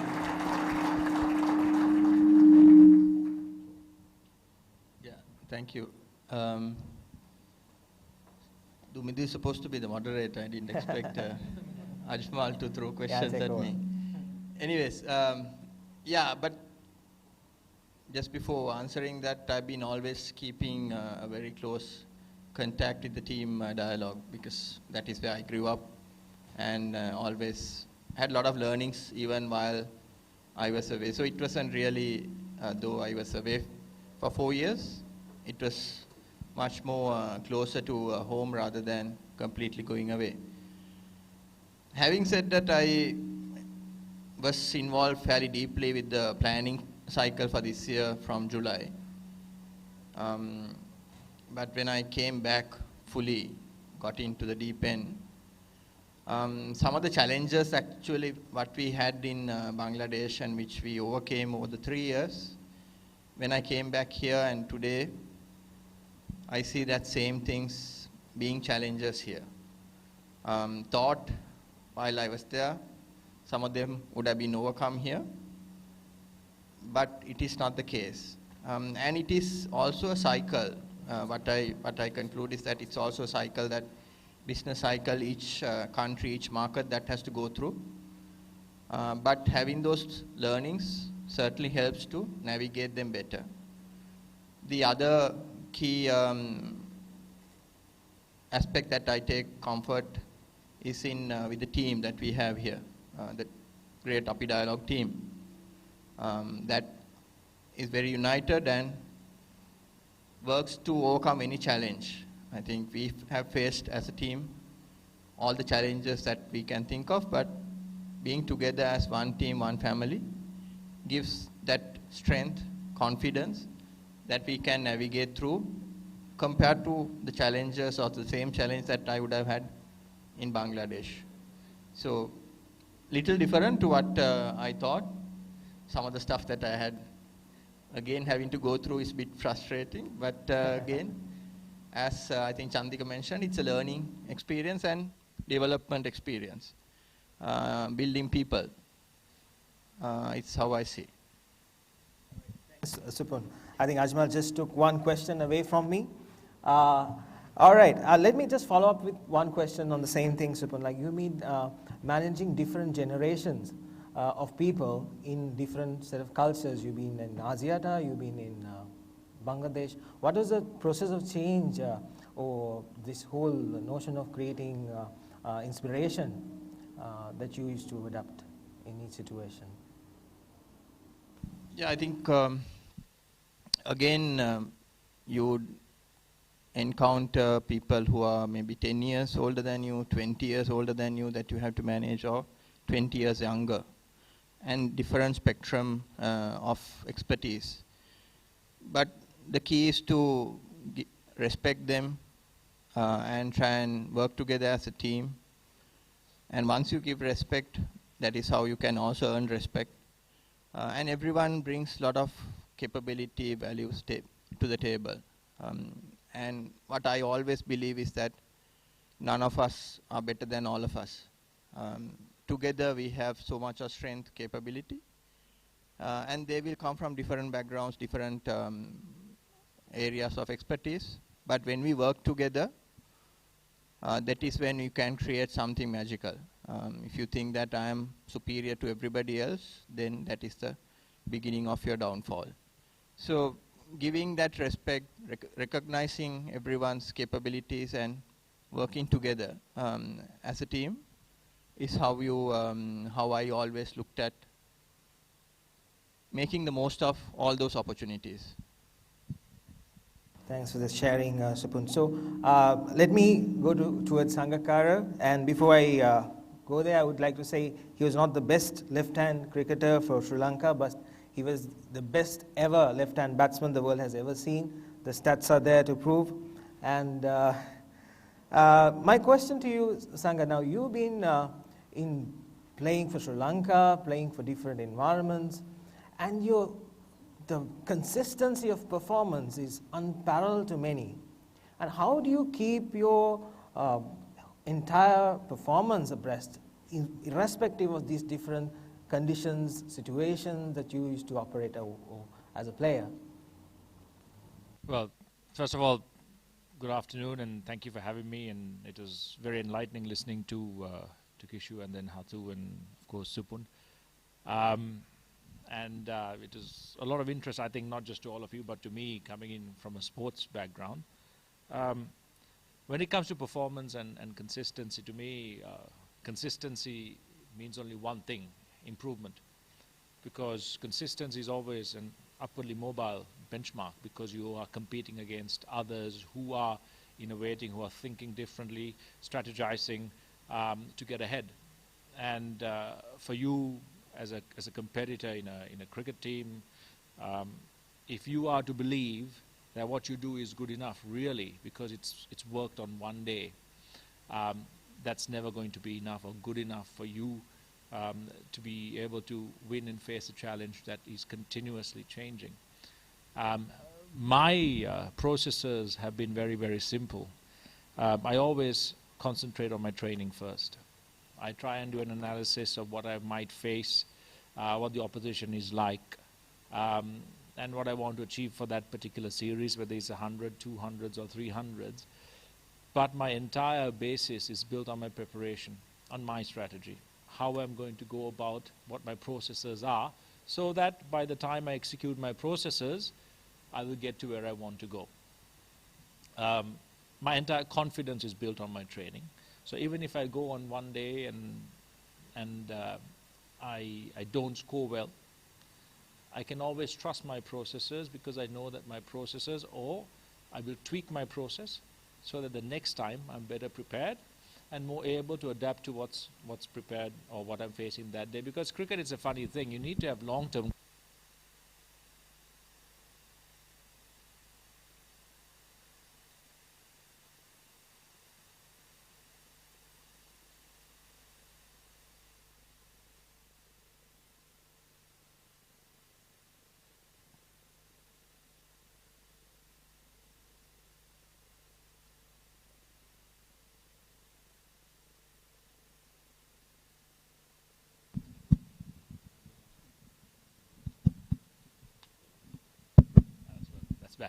We're back to the start, and this is very much like cricket, because it's not like anything else. Because even if you score 100, the next game you start again from scratch in a completely new and different situation.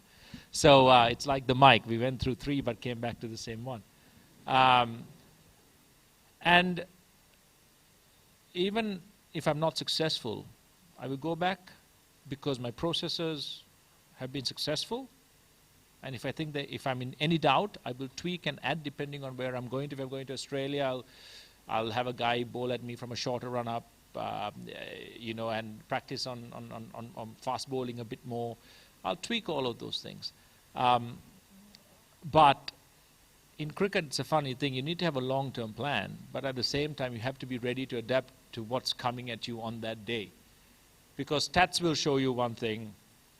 The history of the ground will show you one thing. Your team on that day will show you one thing. The opposition on the day will show you one thing. But all of these are very fluid, because in cricket you're playing on a natural surface. Weather has an effect. Conditions of the ball changes from hour to hour. Situation of the game changes from hour to hour. And your physical and mental levels of concentration and fatigue changes from, well, really less than an hour, but let's say hour to hour. So it's a really challenging environment to be in. So preparation is important. Being able to adapt, identify situations very quickly is very, very important, to stay fluid, and also to build up a process of concentration whereby you are able to break down passages of play into little manageable components. All of this goes a long way towards me being successful. And I'm pretty happy at the fact that a lot of the ideas that I used to talk to Hatu when Hatu was coaching, I used to talk to coaches. But one of the most important things that I always did, And Hatu will vouch for that because he used to send me texts at times. Why aren't you tapping your bat anymore? Why are you lifting your bat this way? Because to me, there are tried and tested methods, yes, that have been successful for me. But I always think for me to advance, to get better, to beat the competition, to stay ahead, I have to change. And sometimes I have to change the very basic fundamentals that I've been brought up believing in, especially when it comes to cricket. So from the way I've lifted my bat to the way I hold it, to the way I tap it, all my time, everything is open to change for me. Is open to analysis, realistic analysis, and then positive change with the plan. So that has been my motto since I started. And this process of change for the better, inevitable change, and having the courage to keep doing it, and being able to invest a failure or two along the way has really stood me in good stead. Especially when you, there's a lot of talk about passion. Was cricket your original passion because you were good in your studies in law, and then you were a good tennis player? And what made you select this? And was this the original passion that you had in your mind? Let me correct you. I was an ordinary, average tennis player, maybe good in a local Sri Lankan sense, to a certain level. But no, I had a lot of different passions. Cricket was one of them, but I never took to cricket thinking I'll represent the country. I got to representing my country at cricket in a kind of an accidental way, where I came to Colombo to go to university. I had a 2-year wait because of the backlog after the JVP issues. I was walking down to join CCC to play some cricket because I found a job. And on the way, I passed the gates of NCC, where Asoka De Silva, former cricket umpire, former test cricketer, was there, and said, "Where are you going?" I said, "CCC." He said, "Well, why don't you come and play here?" I said, "Okay." Joined NCC. And 2 years later, something in me changed, and I actually started scoring runs. I was never a remarkable school cricketer. And I was in the A side before I knew it. But I had one piece of advice that my father gave me when I was very young, and he said, "Listen, if you are going to spend a lot of time doing something, please learn to do it as well as you possibly can."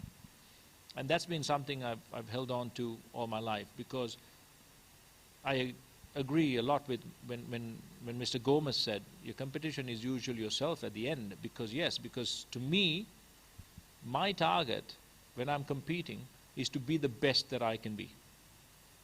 And if I explore every avenue to get there, that is usually enough to beat a lot of people. Not everyone, unfortunately, but a lot of people. And that, to me, is what I've always explored, to be the best, to be the best. Along the way, you will beat others. Sometimes you will meet your match, but then you start again. You change, you innovate, you try and get ahead again.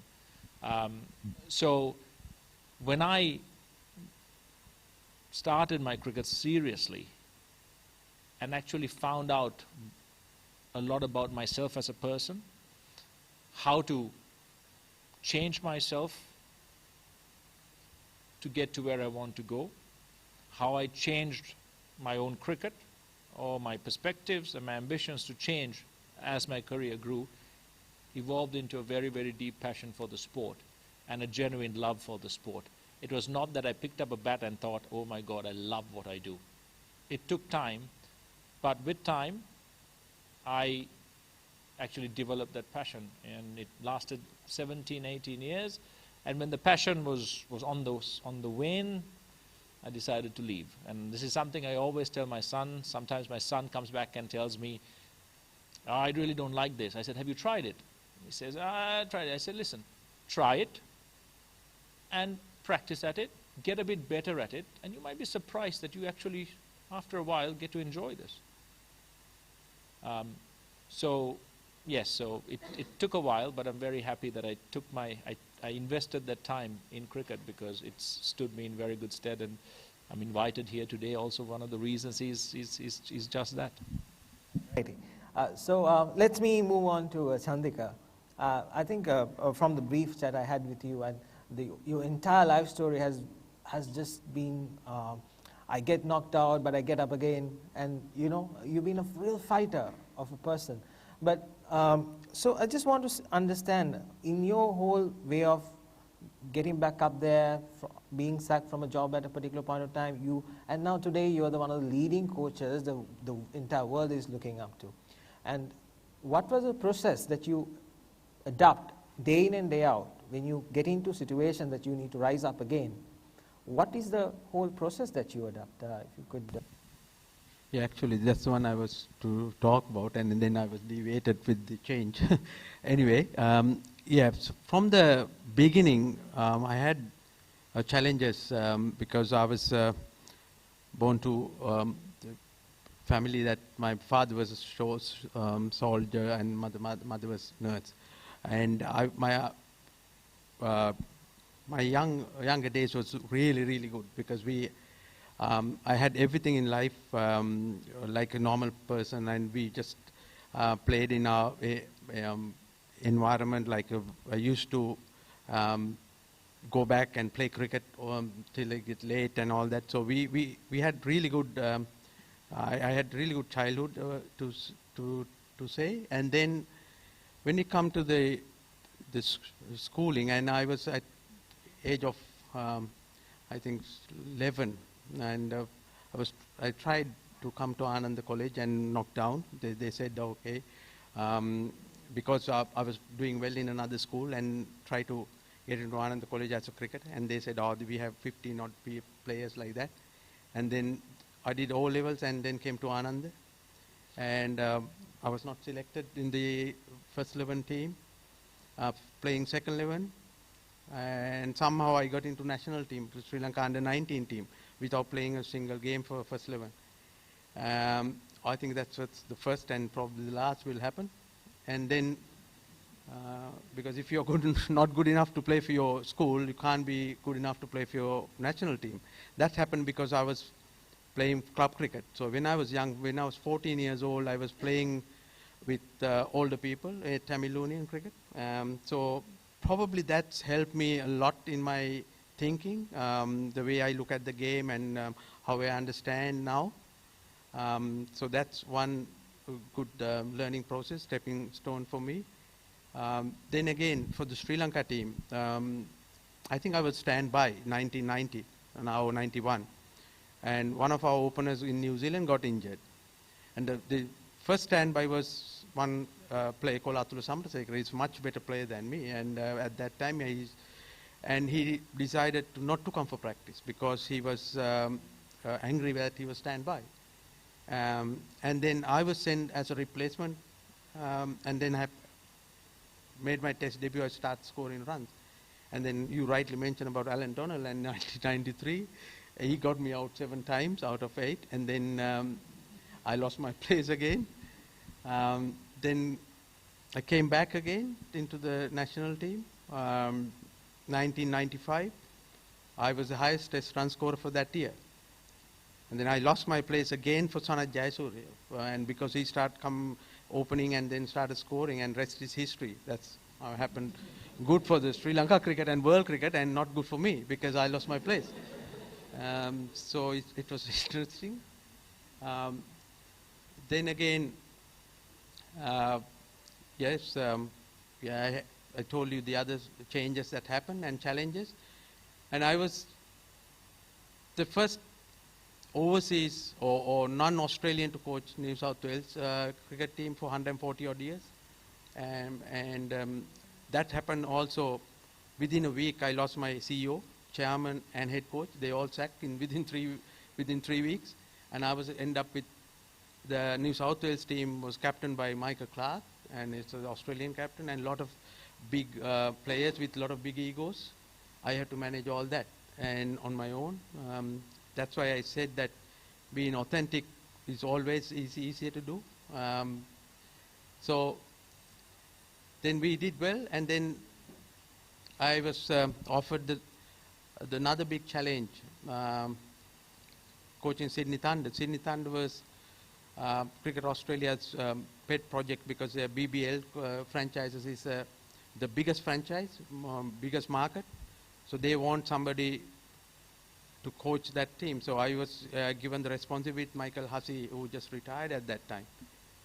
And so all the challenges, all I did was that being myself.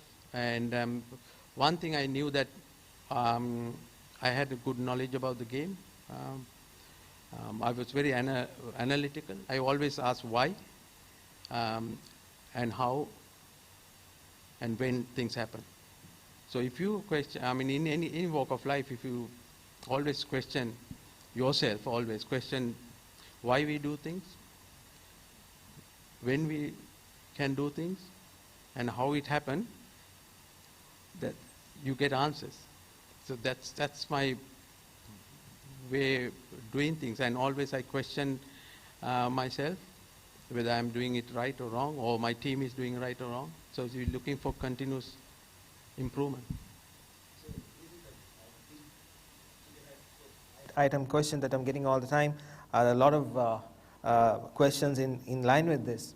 What should Sri Lanka as a team should do to beat Bangladesh in the third ODI and at least square the series? The question has changed. Yeah, it is. What Sri Lanka has to do? I think, they have to play well. There's nothing wrong with Sri Lanka, actually, talent-wise. Sri Lanka has a lot of talent.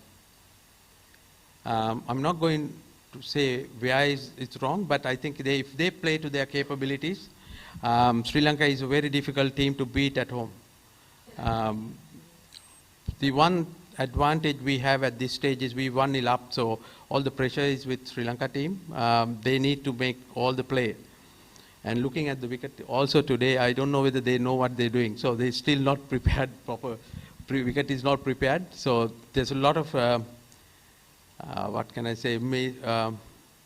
confusion. But you can't take Sri Lanka team lightly. They're pretty good team at home, and if you show last game, and when they get a good start, they're always a dangerous team. Another question, follow-up question. If you're given the chance back again to apply your art to the Sri Lankan cricket team, will you come back? I'm hoping that Bangladesh is not listening to this one. Cricket board officials are here, so I have to be careful. I will always, who I am today because of Sri Lanka cricket. And I learn all my trade and everything because I play for Sri Lanka. And so one day, I will love to give it back. As Kishore said, that's what the way he's giving it back. We all love to give something back to the community and our country. So when the opportunity comes, I will come one day. Yeah?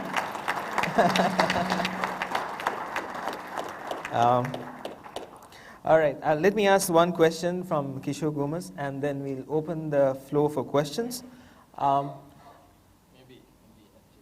That I'll also tell a little bit of the deal I had with Hatu when we sponsored the Bangladesh team in 2014.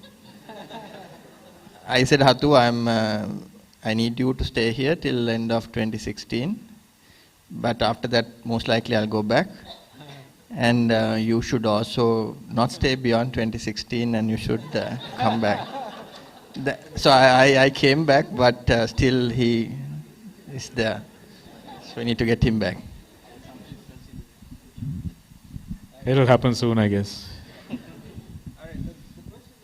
You've been successful at very young age in your career, and you've been successful in different spheres.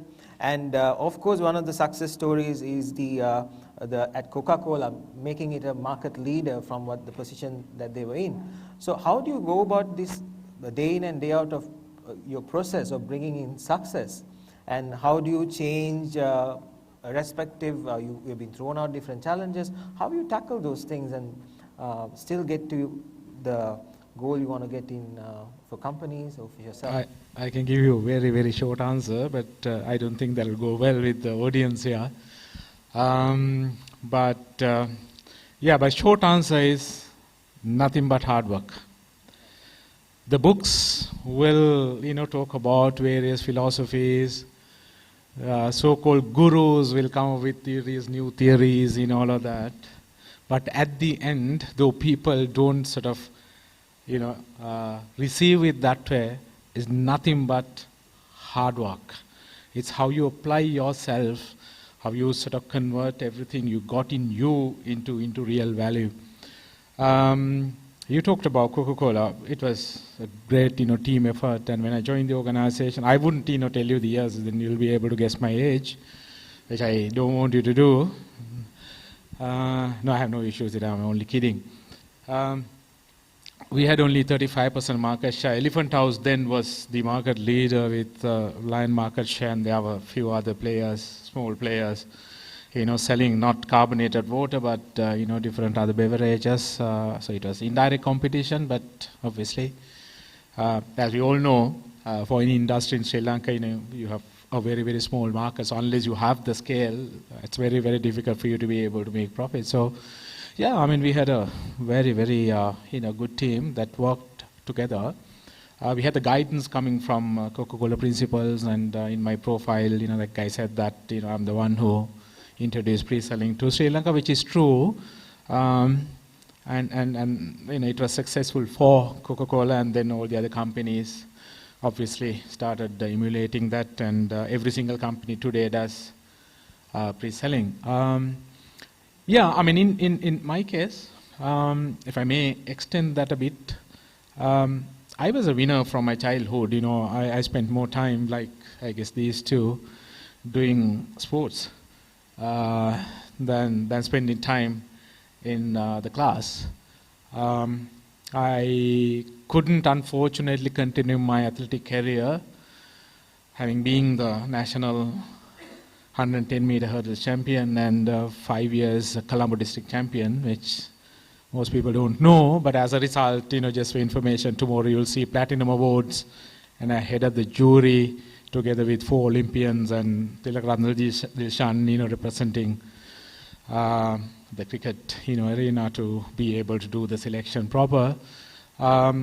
So, for what I did, I had admiration, and I was, when I was small, I wasn't looking this horrible. I was looking good, nice looking guy. So everyone, used to sort of,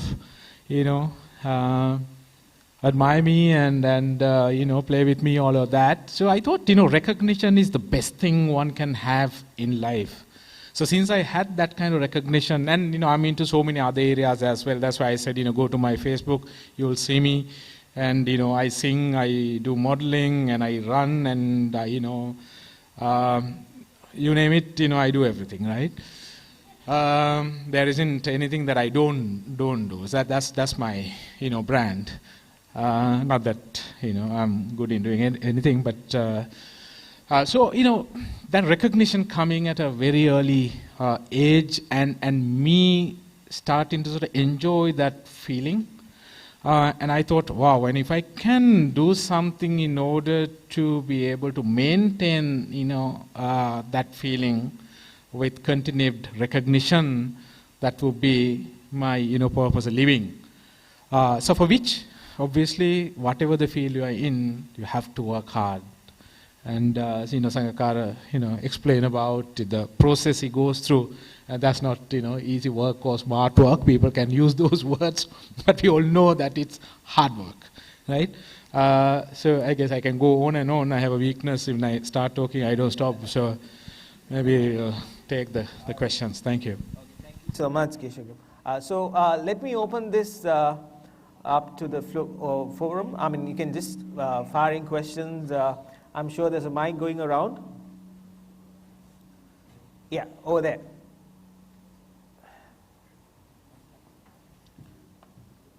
You can take this.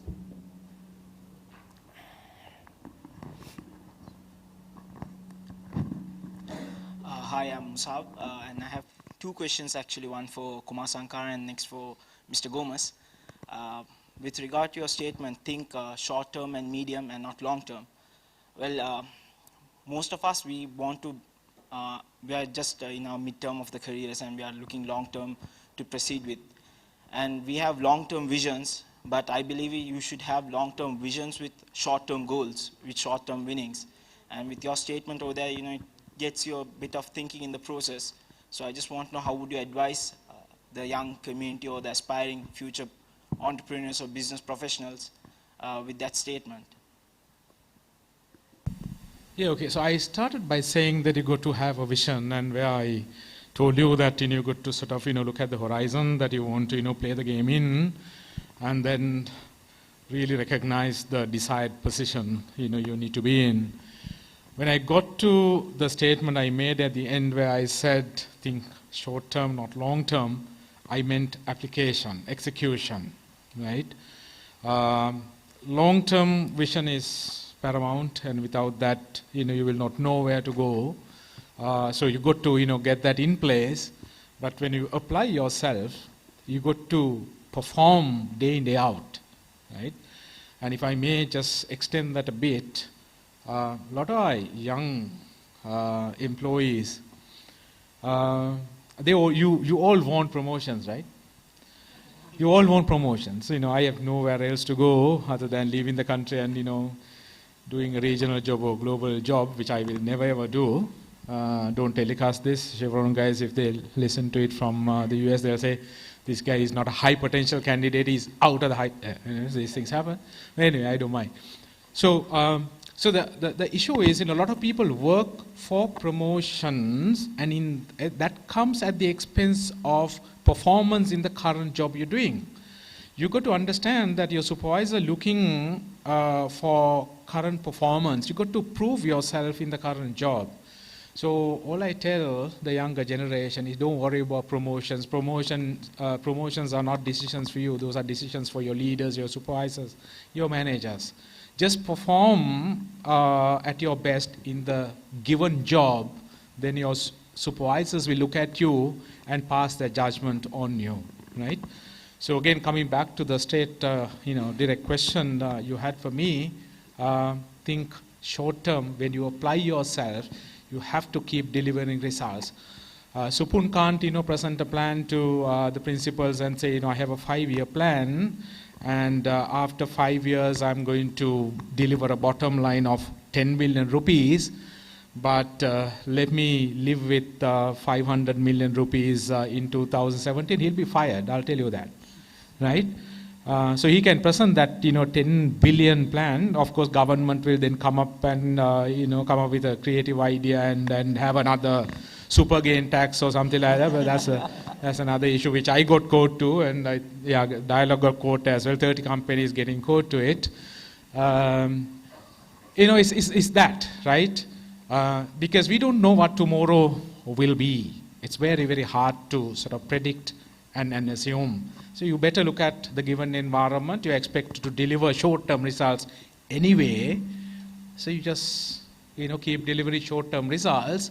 And when you keep delivering short-term results, that will prepare you for the long-term as well.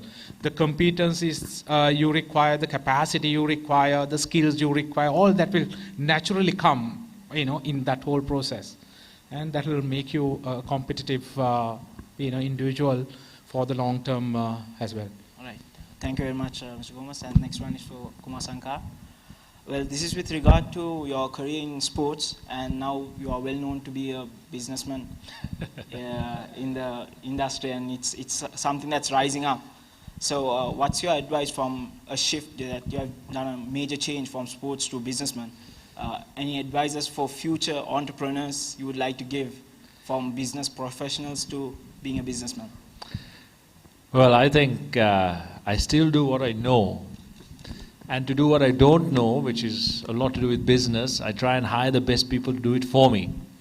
And that is something that I do a lot of work with Mahela, and both of us have agreed upon. It hasn't been a huge change. It's been an interesting one. And when you say business, we're at a very early stage, very rudimentary structure. but it's presented different challenges. And for me, yes, there are lots of lessons that I've learned while playing sport about myself, about man management, about relationships, communications, connections, all of these things that are at times applicable. But there are lots of things that I'm still learning, and I've got a lot to learn. But I have surrounded myself with good people with high skill and competence, so that I have a grace period in which to actually become competent in those areas. And I'm not sure whether we've had short-term success, which has been quite satisfying. And the next few years will be quite interesting. Challenging, yes, but also interesting. So let's see where we get to. But I think one of the biggest things that I've learned from my cricket was you have to take risks. Some of them are calculated risks, and most of the time I think in cricket we take calculated risks. And that's something, when we go into a venture, when we do something because it is an unknown to us, there is a certain element of risk. And our appetite for risk has been slightly more than probably a normal person. And that has enabled us to, sometimes take a leap of faith, which sometimes is not the best way to do things. But for us it has worked up to now, but as we go along, I think we have to be a lot more clinical, a lot more knowledgeable, and educated in exactly where we want to go and how we want to do things. So I wouldn't be able to give you a very comprehensive answer. All I can really say is that I, like you, am still learning. So our success in everything we've started, the bottom line in the next few years will be witnessed. So fingers crossed. All the best. What would be the next change for Sangakkara post-cricket? Well, I've been post-cricket for 2 years, really. In the cricketing sense, I'm a has-been. Better role? No, see, I think I had this same question put to me earlier. If you want to commentate, it has to be on your own terms. It has to be the freedom to say what you want to say rather than being dictated to by a network to say what they believe you should be saying. The whole proposal of becoming an ambassador for another nation, representing Sri Lanka. I think there are a host of other people who are a lot more suitable and a lot better trained than I am in diplomacy and the foreign service, who will do a much better job than I would in those positions. For me, I know cricket. I've had relative success with cricket. I have been able to transfer some of the learnings and some of the benefits that I've received from that into other areas of life, some into business.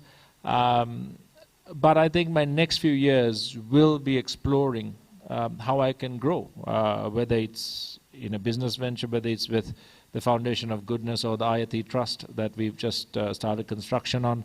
But most importantly also with my families, because I always believe that life, like everything we talk about, the theme is change, it changes.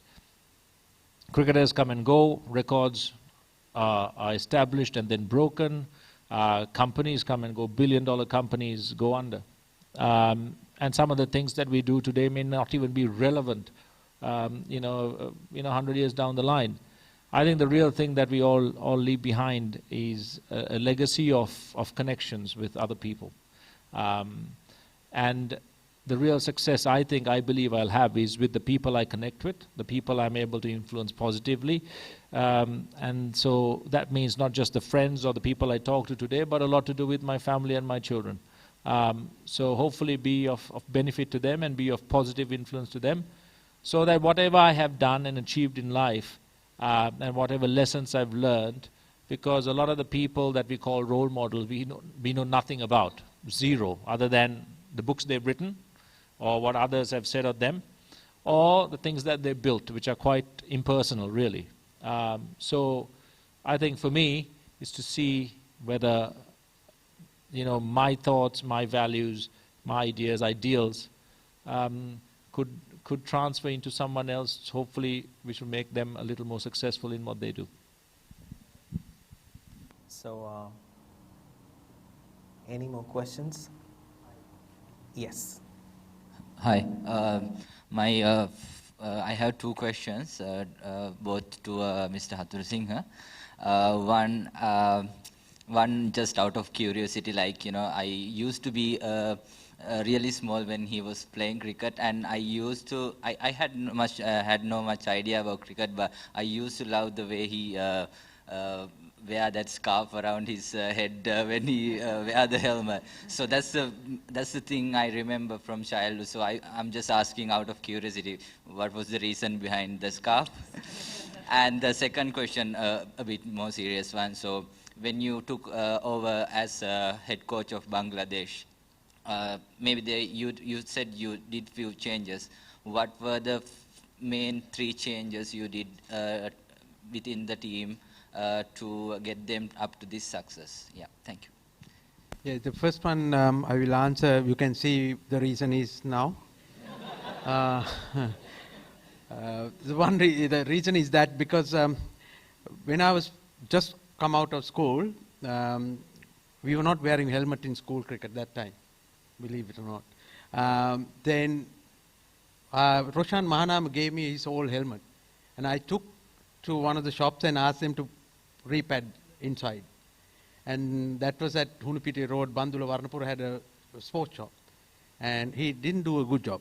So, so when I was wearing that, and after some time, it get heated and stuck on my hair. And I had nice hair those days, actually.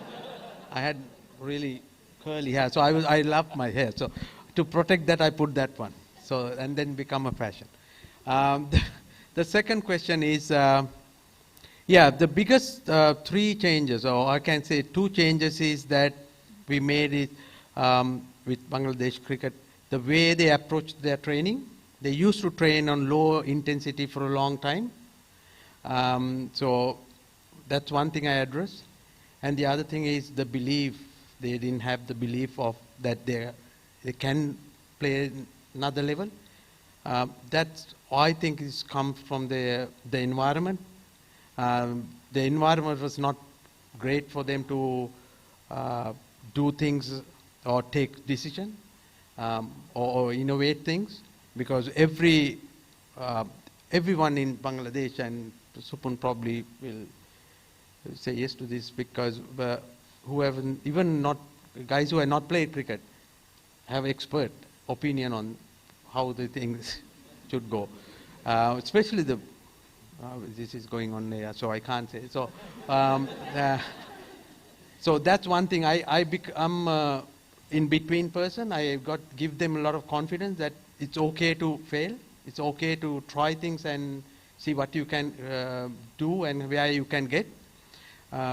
So those are the big changes. And I'll give you just example. Just before the 2014 World Cup, when we were training, we gave 2 batsmen, one of the 2 leading batsmen, Mushfiq and Riyad, we call it situation practice. We gave them 5 overs of target. You have 2 wickets in hand, approach this. So this is between, say, 17th to 23rd overs.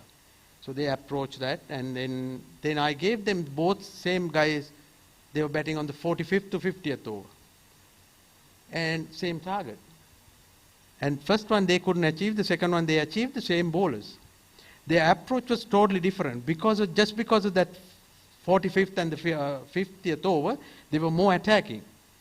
And when that finished, I asked one question: what was the difference in your approach with that when it's 17th and 23rd or 22nd to 40th and 50th?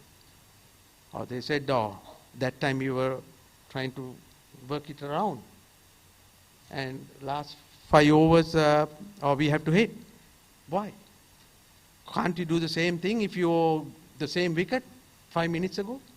So that kind of a mindset they had before. There are certain ways of you have to do it, things. This is the way we have to approach. We have to do things. So those kind of thinking, I gave them freedom to think differently. So now you can see that they were not afraid about failures. I mean, it's good for in your general life as well. If you are afraid of outcomes, you won't take decision. So that's the biggest two changes I think we made in Bangladesh cricket.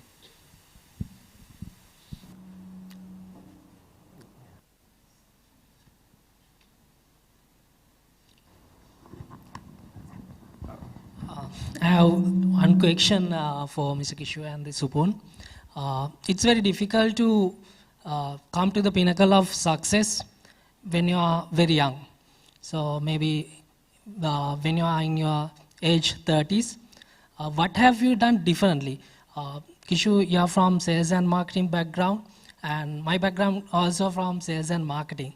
So I would like to know from Supun, I know you are from finance background, but within a very short a period of time, both of you have been to the pinnacle of success. What's the secret behind your success, and what have you done differently to achieve this within a very short a period of time in your life? I think a good part of that answer was given by Kishu earlier, the main point about hard work. I think there's no shortcut. All of us and all of you all by now know that there are no shortcuts, and if you take a shortcut, again you'll have to pay for it. So hard work is the mantra, but I think with that you can't also, hard work alone will not help it if you combine that with maximizing every opportunity that you get.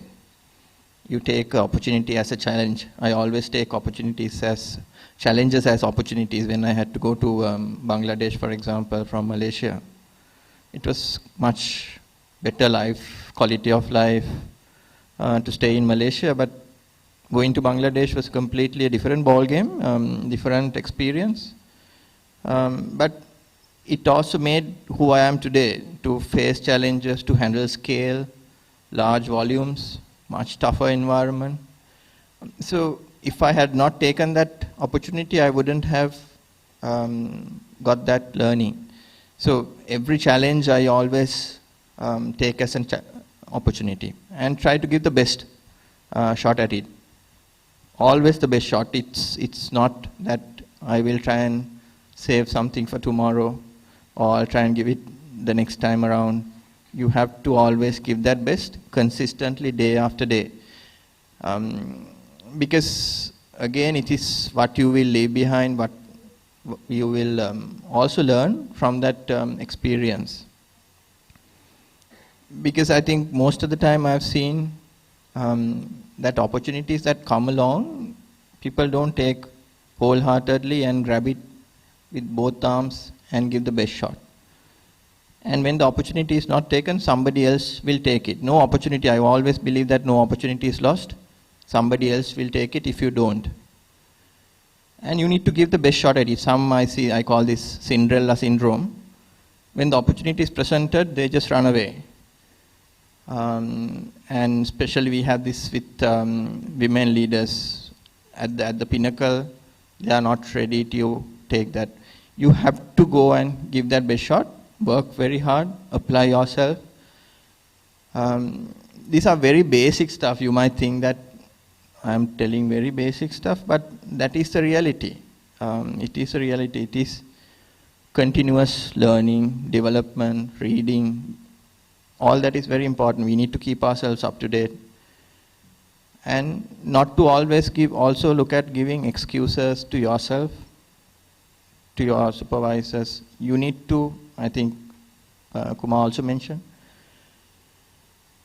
being that leader, being that champion, being the best in the world in whatever you do, trying to be the best in the world in whatever you do. It is not easy. Instead of trying to compete and waste time competing with the others, I think I saw especially this in Bangladesh. Because of competition, people try to compete with the others, waste a lot of energy on that.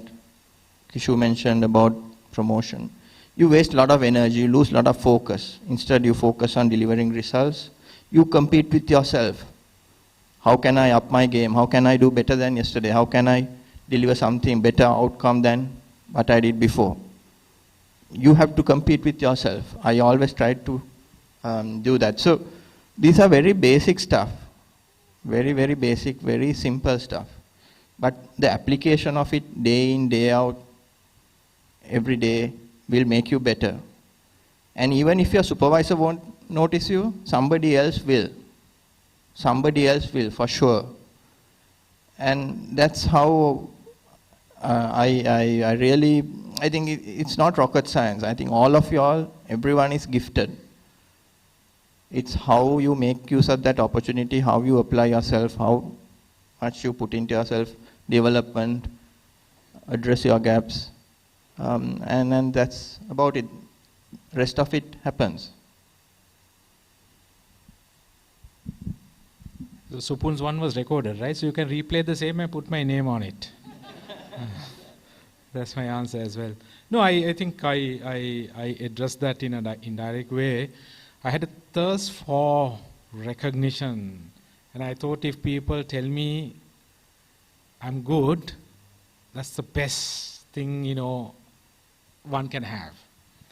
So I wanted to be therefore better than others. And in order to be better than others, I had to compete against all the weaknesses I had. So I wasn't this 15 years ago when I got the opportunity, or rather 17 years ago, when I got the opportunity. And that's because, as Supun said, as I said a while ago, all what I've done is just delivering results in the job given to me, which I did perfectly. And, my leaders looked at me and said, you have it in you.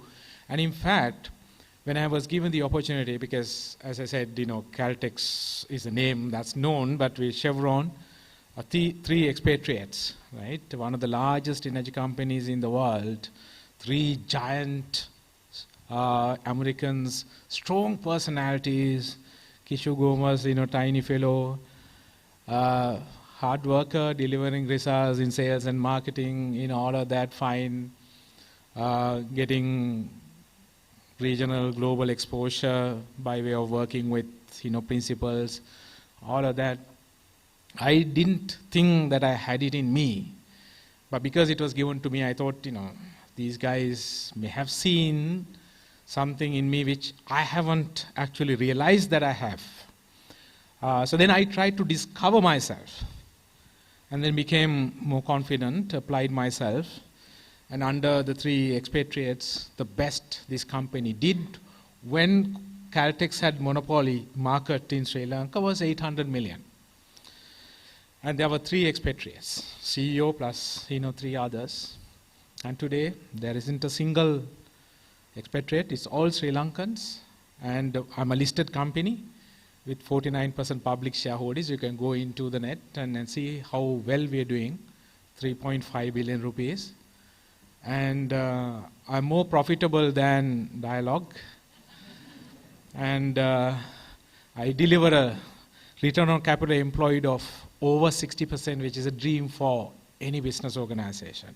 Anything over 15% is good, 20% is very good. Anything above that is a miracle. But that's the kind of performance we're being able to so far deliver. And we're bringing in a lot of foreign revenue into the country as well in a non-traditional industry, lubricants, exporting lubricants to other countries, manufacturing here. Not something that's easy to do. So it's I have always had that desire to win for the people. I make bridges with people, right? You guys see me on various programs, and recently you may have seen me on a talent show. It was an accident, and I was given one program, and I couldn't say no to somebody there. Person known to me during my school days, a girl as well, so it is hard to say no to a girl. So I had to accept it, and I made some comments which they thought was very sensible. and got me in the final. So and they said, after the finals that I, made it a show. So I'm pleased and I'm encouraged. So that's because, and it's a lot of commitment. Mind you, if you guys, go back and, check that on YouTube, I had technical comments to make in relation to all the acts that were staged on the stage that day, right? From beatbox to magic to acrobats to anything. So that's commitment. And all the other panelists took finals as another show, which I didn't want to do. I thought this is finals and it's live, and I'm participating in order to create an impression. I don't do anything to lose the brand equity I have as an individual. If I undertake something, I make it a point to add something to me and go back home, and hope I'm being able to do that. Even if I have not been able to do it, just pass that judgment on me so that I'll be happy, make me happy, because after all, I've come, sacrificing my personal time. So it's that, and I talked about hard work, all of that, yeah, it's that, and I believe sense of competition at an early age is so critical, to your success. If you have had that sense of competition and you've taken it as a challenge in order to be able to beat the others, you would always, want to continue to, do it that way. And that takes you, wherever you want to be. So, yep. Thank you.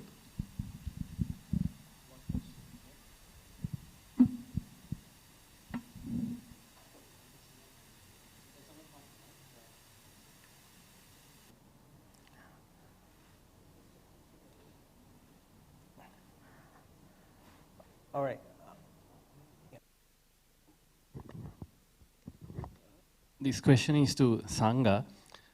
When you're playing, when sometimes they're given out when it is not out, so that how you change your mind, emotional impact on this, because I can remember when you were 195 were given out in Australia, where you were chasing a world record second innings total in a test match, and how you overcome that situation and to play for the next game. Well, I think the first few minutes leading up to about 10 minutes from being given out, walking back to the dressing room and sitting in the dressing room, the words I say in my mind and out loud cannot be repeated here. So that's the first part of dealing with it, is to let it all out. While you're walking, you can't do it out loud because you get fined. So I'm mumbling in my head, but then I go into the dressing room, then everyone around usually hears what I have to say. Yeah, they move a bit, further away from me for a while. But then after my emotions have calmed down and I take a clinical view, I am a great believer in trying to make all important decisions from a detached perspective rather than being too emotionally involved in it. I always come up with one very simple explanation. I can only control what I can control, which is to go back, hit the nets again, work hard, and get ready for my next opportunity. There is nothing else that I can really do. I can't make a complaint against the umpire. It doesn't really matter. I can't go and change what has happened. But I can change, what I do from there onwards, or get back basically into the grind. And cricket, even though it's a sport, and a lot of people who work in offices think that working in an office is a grind, cricket is also a grind. Sometimes it's monotonous, it's repetitive. You just have to just make your mind up, strengthen yourself, and get into the gym at 6:37 in the morning, run 6 kilometers every day, train the same way sometimes over and over again. But that is the reality that you can't escape. If you want to get somewhere, there are certain things, whether you like them or not, you have to do. Muhammad Ali, I think I remember, used to say, there's a lot of things that I hated about my training and about what I do as a boxer. But I thought, I'll do all of the things I hate now and live the rest of my life as a champion.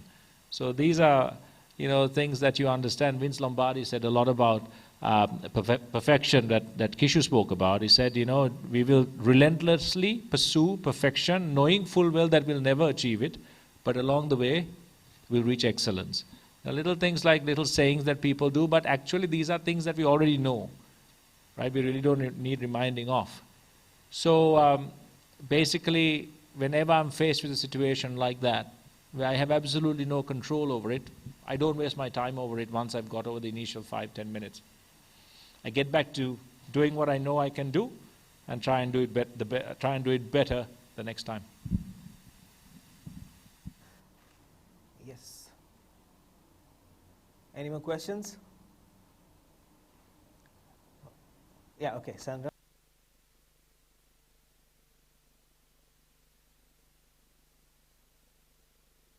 But I think I'll ask a question from my boss.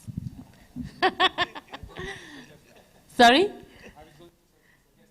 Oh, okay. So, no, I think the question for Supun I have is, what has been the biggest challenge in this journey you've had from starting off at Dialogue, coming back to Dialogue as CEO, having to fill these shoes and the legacy of Dr. Hans Vijay Surya, who's Dialogue himself, so he's a brand. Dialogue is almost equal to this individual. And there's big shoes to fill, right? It's a big task, and it's a big company. So Supun, what was your biggest, how did you deal with it? Or how are you dealing with it even now?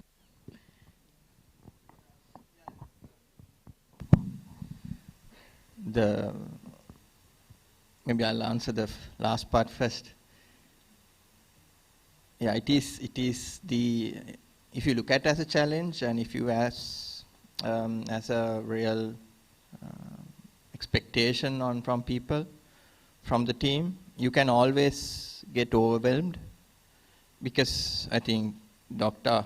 has actually, who has created this great organization and also driven Sri Lanka's telecommunications to where it is today.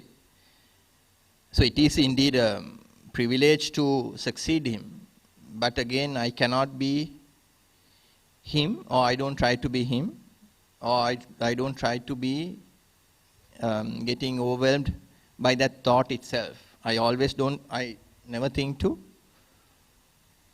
look at stepping into his shoes per se. I don't look at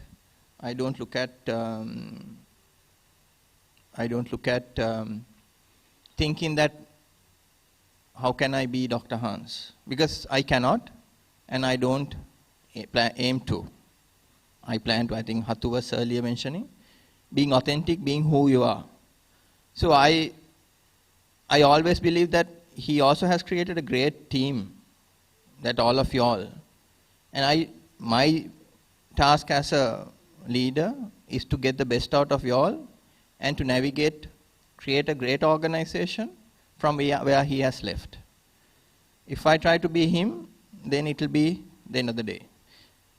And I don't try to do that, because I believe I have certain skills, capabilities that I can complement the team, extract the best from the team, and leave something better. Leave the team better than where I found them. So because of that, I really don't think, and the other greater advantage that I have is that I have him still as my boss, which I had last year as well. So I can always reach out to him for guidance, for advice. So I know that I'm not alone. And from there I'll connect to my challenge. When I went to Bangladesh in 2014, I felt I was alone, especially at the top you feel really lonely. And going into that unknown market, a lot of heavyweights, my senior team was at least 20 kilos heavier than me. And it is completely unknown challenge. And you felt really lonely in handling that market, because market was very tough, regulator was very tough. And along the way, we decided to buy or merge with Airtel Bangladesh. And navigating that organization through that merger was, I would say, the biggest challenge, because once you get on to that, once you declare that you are merging, you are buying Airtel, so there's a lot of expectations, hope that comes along with that. The organization is really geared up. Okay, we are, because at the start I declared that I am going to make this company $1 billion company. We were at about $600 million. And this merger, all that was getting closer to that billion opportunity. But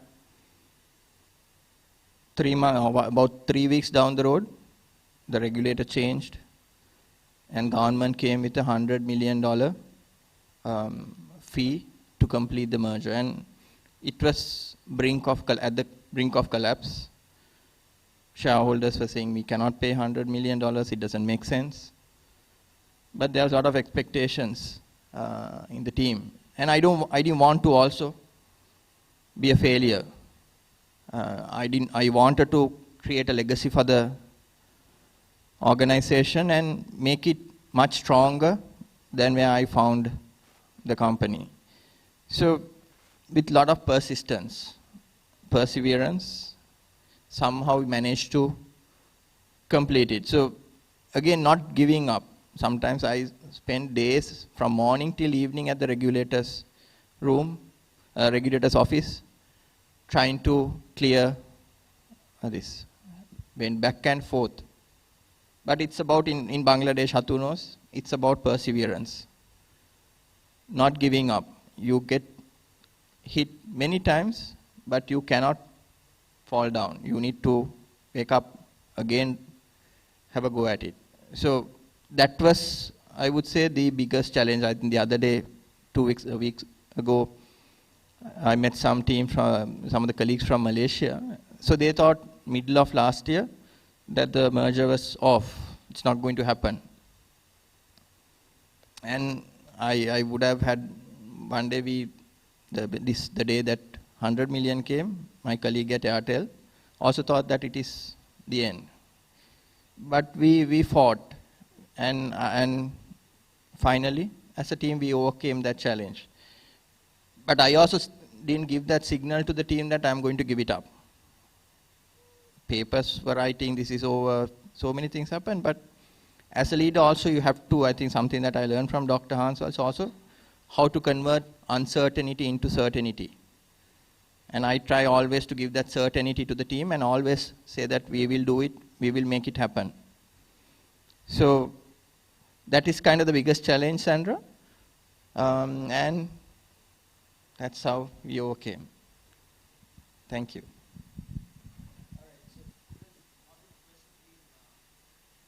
By the live audience. But let me just take one important question that everybody has. This is to Hatu Singh and Sangakkara. It's about the current state of the Sri Lankan cricket team's performance. There's a lot of expectations after the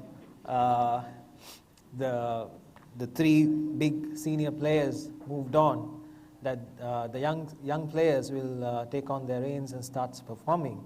But it seems to take much longer time than what is initially predicted or expected. So what do you think that these guys can do differently? And maybe things that you did initially when you took off the reins from players like Aravinda, Arjuna, and there was so many players, but you managed to take the country forward for a long number of years. I think I haven't followed Sri Lanka cricket as much as Hatu would have, planning to beat us over the last few years, because I think in 2013 or somewhere he said, next time we play Sri Lanka we're going to beat you guys, and it's actually come true. But I think, see, my job was to, when I came into the side, I had a period of consolidation so that I secured my place in the side first. I had a long-term goal, which was first to get 20 hundreds. And once I assessed myself, consolidated my position, found out exactly what I needed to do to get there, and I was way short of where I should be in the first year and a half of my career. The next was changing myself, planning, working hard, getting everything right so that I get there. I got to 20, then I thought, well, 25 is maybe 30, and it goes on and on. For the current Sri Lankan team, talent and potential is something I think everyone has. You take a guy off the street, he's got talent to some degree and potential to a larger degree. The real key is to have an environment where, whether it's a corporate or a cricket administration, where that talent and potential is turned into ability and actual tangible performance. Without that, it's really an abstract. You don't know what is talent, what is potential, how do you measure that? You really can't without performance. So I think one of the main things that the current Sri Lankan team really needs is security and confidence, the ability to be different, the ability to be able to train in an excellent environment, to continuously challenge themselves at training, so that they're prepared for whatever challenge is presented to them on the field, but also to have some sort of continuity. You can't really have 44 players playing cricket in a year's time in a one-day team where only 11 play at a time. So they've churned out 4 teams, which is unfortunate. A lot of people don't really, if you're not emotionally mature and mentally skilled enough, really thrive in an environment where everything is uncertain, where there's insecurity, and you're continuously looking either over your shoulder or above your head waiting for that sword to fall. And I think that's something that we have to change. We also have a structural issue with our first-class cricket that does not allow or funnel the best of the best through, because let's face it, cricket, not everyone can play. There is 11 and they have to be the best 11. The cricket at a national or international level is not about giving an opportunity to everyone. It is giving an opportunity to the best and continuously to the best. If you're not good enough, I'm sorry, you are not going to play. You can be, a great guy, a fantastic personality, yes, wonderful, all of that, but unfortunately, you can't play. You have to be competent, skilled, and have that utmost skill and able to sustain that skill level over long periods of time. And unfortunately, through our first-class structure, we don't get that.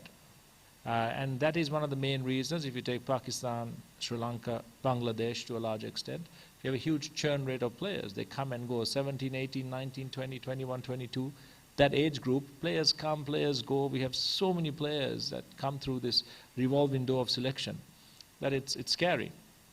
Whereas if you get the more established sides that have had those structural changes made, which includes India now, selection is consistent because they continuously have an underpinning structure that funnels the best of the best through.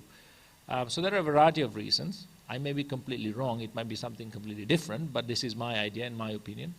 And we have to give these guys some time as well.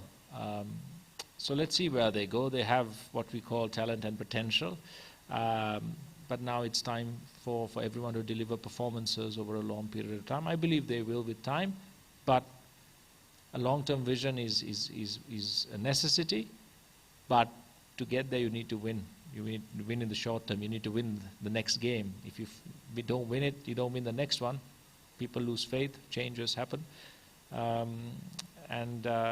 Again, we'll be talking about the same thing a couple of years down the line. So hopefully these guys will win. They have the ability, I think, to win. Hopefully they're converted in the next one-day game that we play on Saturday.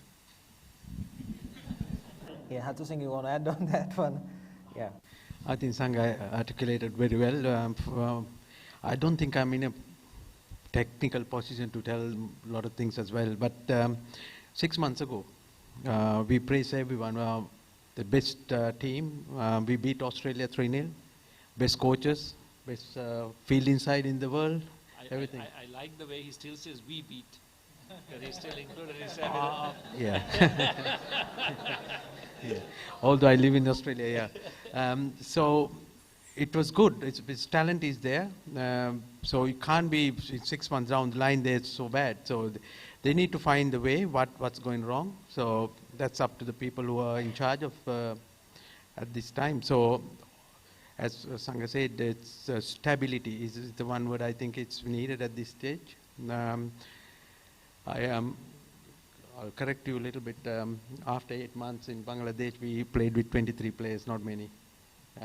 So we have stability back in Bangladesh. We found when you found your right talent, right players combination, you only change for tactical reason. I'll go back to 2007, 2008. I had a conversation with, at that time, the selectors. I was A-team coach of Sri Lanka. I said, they used to play about 60 odd players in A-team cricket. And when I took over 2007, I asked one request. I said, give me 15 players, and I'll find 2 players will play for 10 years. So that's kind of a stability that you need in a cricketing environment. And one of them is, at that time, I asked for is Angelo Matthews. So you can see if you find the right talent and right people, then if you persevere with them, you get the stability.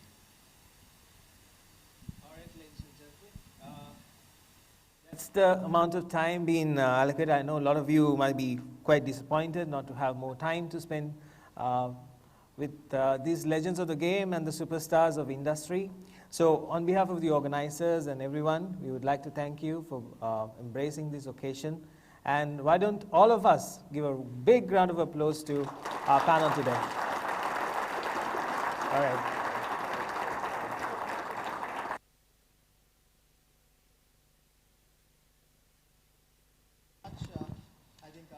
I'd like to thank Dumidu and kindly ask the panel to be in the seats for just the next 5 minutes to launch the all-important thing that's coming up.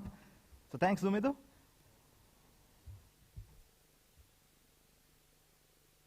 Quickly move into something called the Change Community Portal. Before that, I'm going to ask one very simple question from everyone. Very quickly, maybe in one line, and then we go on to launch the Change Community Portal. First up, I'm going to ask Ishu, same question from everyone. What is the biggest thing you've changed in your life? And he's thinking. It's just me. You know, I've seen dramatic changes happening at a fast pace, but I've moved ahead of those external changes, and then that has made me the man I am today. I think it's about change and adapting to change, and as you evolve, as you progress in career, how I adapted to that, from a specialist, functional specialist, to a manager, to a business leader. That adaptation of yourself to the context, to the situation, is really the change I would have had, because I also saw that when I don't do that, when I don't adapt myself, it impacts the performance, it impacts results. And at one point in time, one point in my career, I got a fairly big shock, kind of electric shock, saying that you need to change. Because I thought, up until that time, I thought my game was going well, or I was delivering results. But with that electric shock, I really took a deep look at myself and how I play as a team. And since then, been really critical of myself, as Kishu said, to always make sure that we give the best. Ask Chandika the same question. What's the biggest thing? I have a short-term memory. What's the question? The question is, the biggest thing you've changed in your life so far? Embrace the change. I think the biggest change you've made is to embrace change, right? Kumar, what's the biggest change you've made so far? Well, I'm still a work in progress. I've been trying to change this one aspect for quite a long time, and that is to lose my ego and let it go. I've been able to keep it in check for long periods of time. But I think I really need to completely let go of it, because I think the ego is one of the most destructive things that you have. Even when I look at a team, when I play franchise cricket, I try and play for teams that don't have the ego. They have confidence, they have assurances, but hopefully no egos. Thank you so much, Kumar. I think it's a very difficult game to play with people who have ego and to dwell with people who have a lot of ego. Up next is the launch of the Change Community Portal, which in essence is a portal where who have actually come up and put up their change story, which means going forward, you will have an ability, everyone watching us live will have an ability to share your change story on our change portal. So it's Facebook/Dialogue Change Forum. Up next, I'm going to let Kumar Sangakkara launch the Dialogue Change Community Portal, and he'll press the launch button. Is it on your phone? It is on the phone, and when you press it, it'll come up on screen.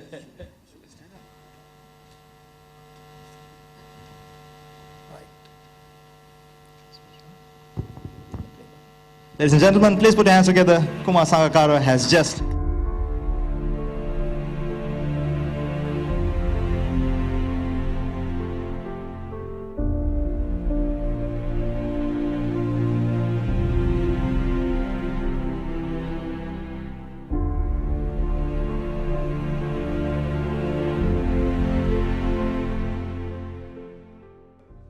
change is something which is constant. Everything else is temporary, but change is constant. So for me, change means a way of life and the norm. Change has enabled me to improve myself. Change has enabled me to move forward, and change has enabled me to see things in a different perspective. So change has been really great. Change is great.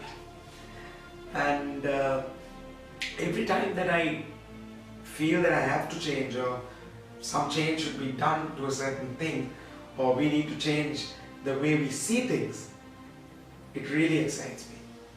Because with change, you see brand new things, you experience brand new experiences, and change to me is all these things.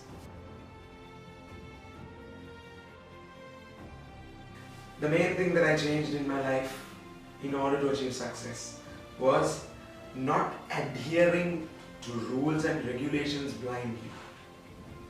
That is one of the things that I changed when I was, I'll say, maybe when I was in grade 6, 7, because there was a time when we are groomed as young people to basically say yes to everything that we learn, everything that we hear, to being Sri Lankan, to being the way you have to act or the way you have to live when you are a Sri Lankan in these norms, and the way you have to be in school, all those things.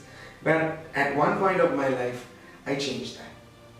Even my teachers, parents, and also when I used to work, right, I used to ask my seniors and superiors if they pass down something that I don't understand or I don't really agree to, or something that I feel can be done different, to always question, and I ask for an explanation so that I see the rationale behind that statement.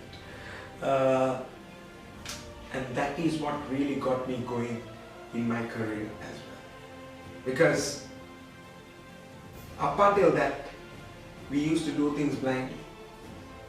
And that was a major change in my life. So if you want to change anything, log into the portal and share it with all of us, because we'd like to hear the way you changed. Please come up. Please put your hands together for Kishore.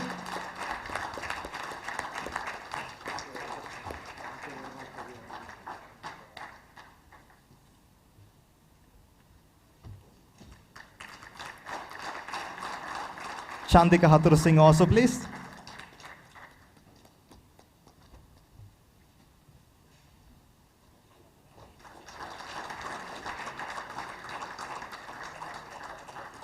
Supun was also a part of the panel, so I invite Sandra to come up and hand over the token of appreciation for Supun.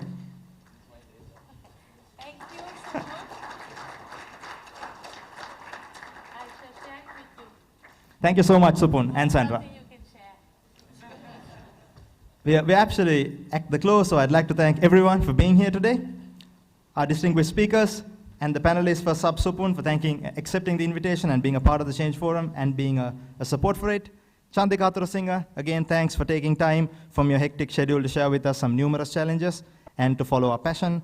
Kumar Sangakkara, thank you so much. He's just left, but he's been a great supporter of the Change Forum and the community. Kishore Gomez for sharing your personal steps to success and your bold views. To Neela, who's also departed earlier, for motivating and giving all new perspective to change. Then, of course, she also spoke on how drastically the world can change by small means of change that we induct. And to everyone in the Dialogue family, Dr. Hans for being the strongest advocate of the Change Forum, for pushing it beyond the walls of dialogue. Sandra, who's given it wings with the inspiring ideas. Without all of them, this forum would not have been a reality. Also, thank you so much to our moderator, Dumidu. We have a token of appreciation for him too. I'd quickly request Sandra to hand it over to him. Ladies and gentlemen, Dumidu, our moderator.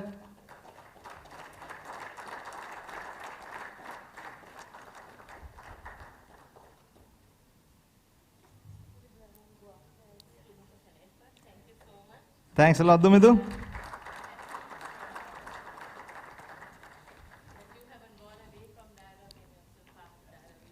Special thanks to Kapil, Rochelle, Cham, Tanya, Leshani, Shashin, Kusho, Chatura, Rekha Prabha, Devnan, the content management team, everyone at GSD, HR team, marketing, and the Papare, and also the content team for supporting us in doing this, and of course for Prashanthan for being the driving force and the innovator of the Change Forum. Thank you so much, everyone, for being here once again. Good night. You've got refreshments served outside. Please grab a few before you go home and have yourselves a great night. Thank you so much, everyone.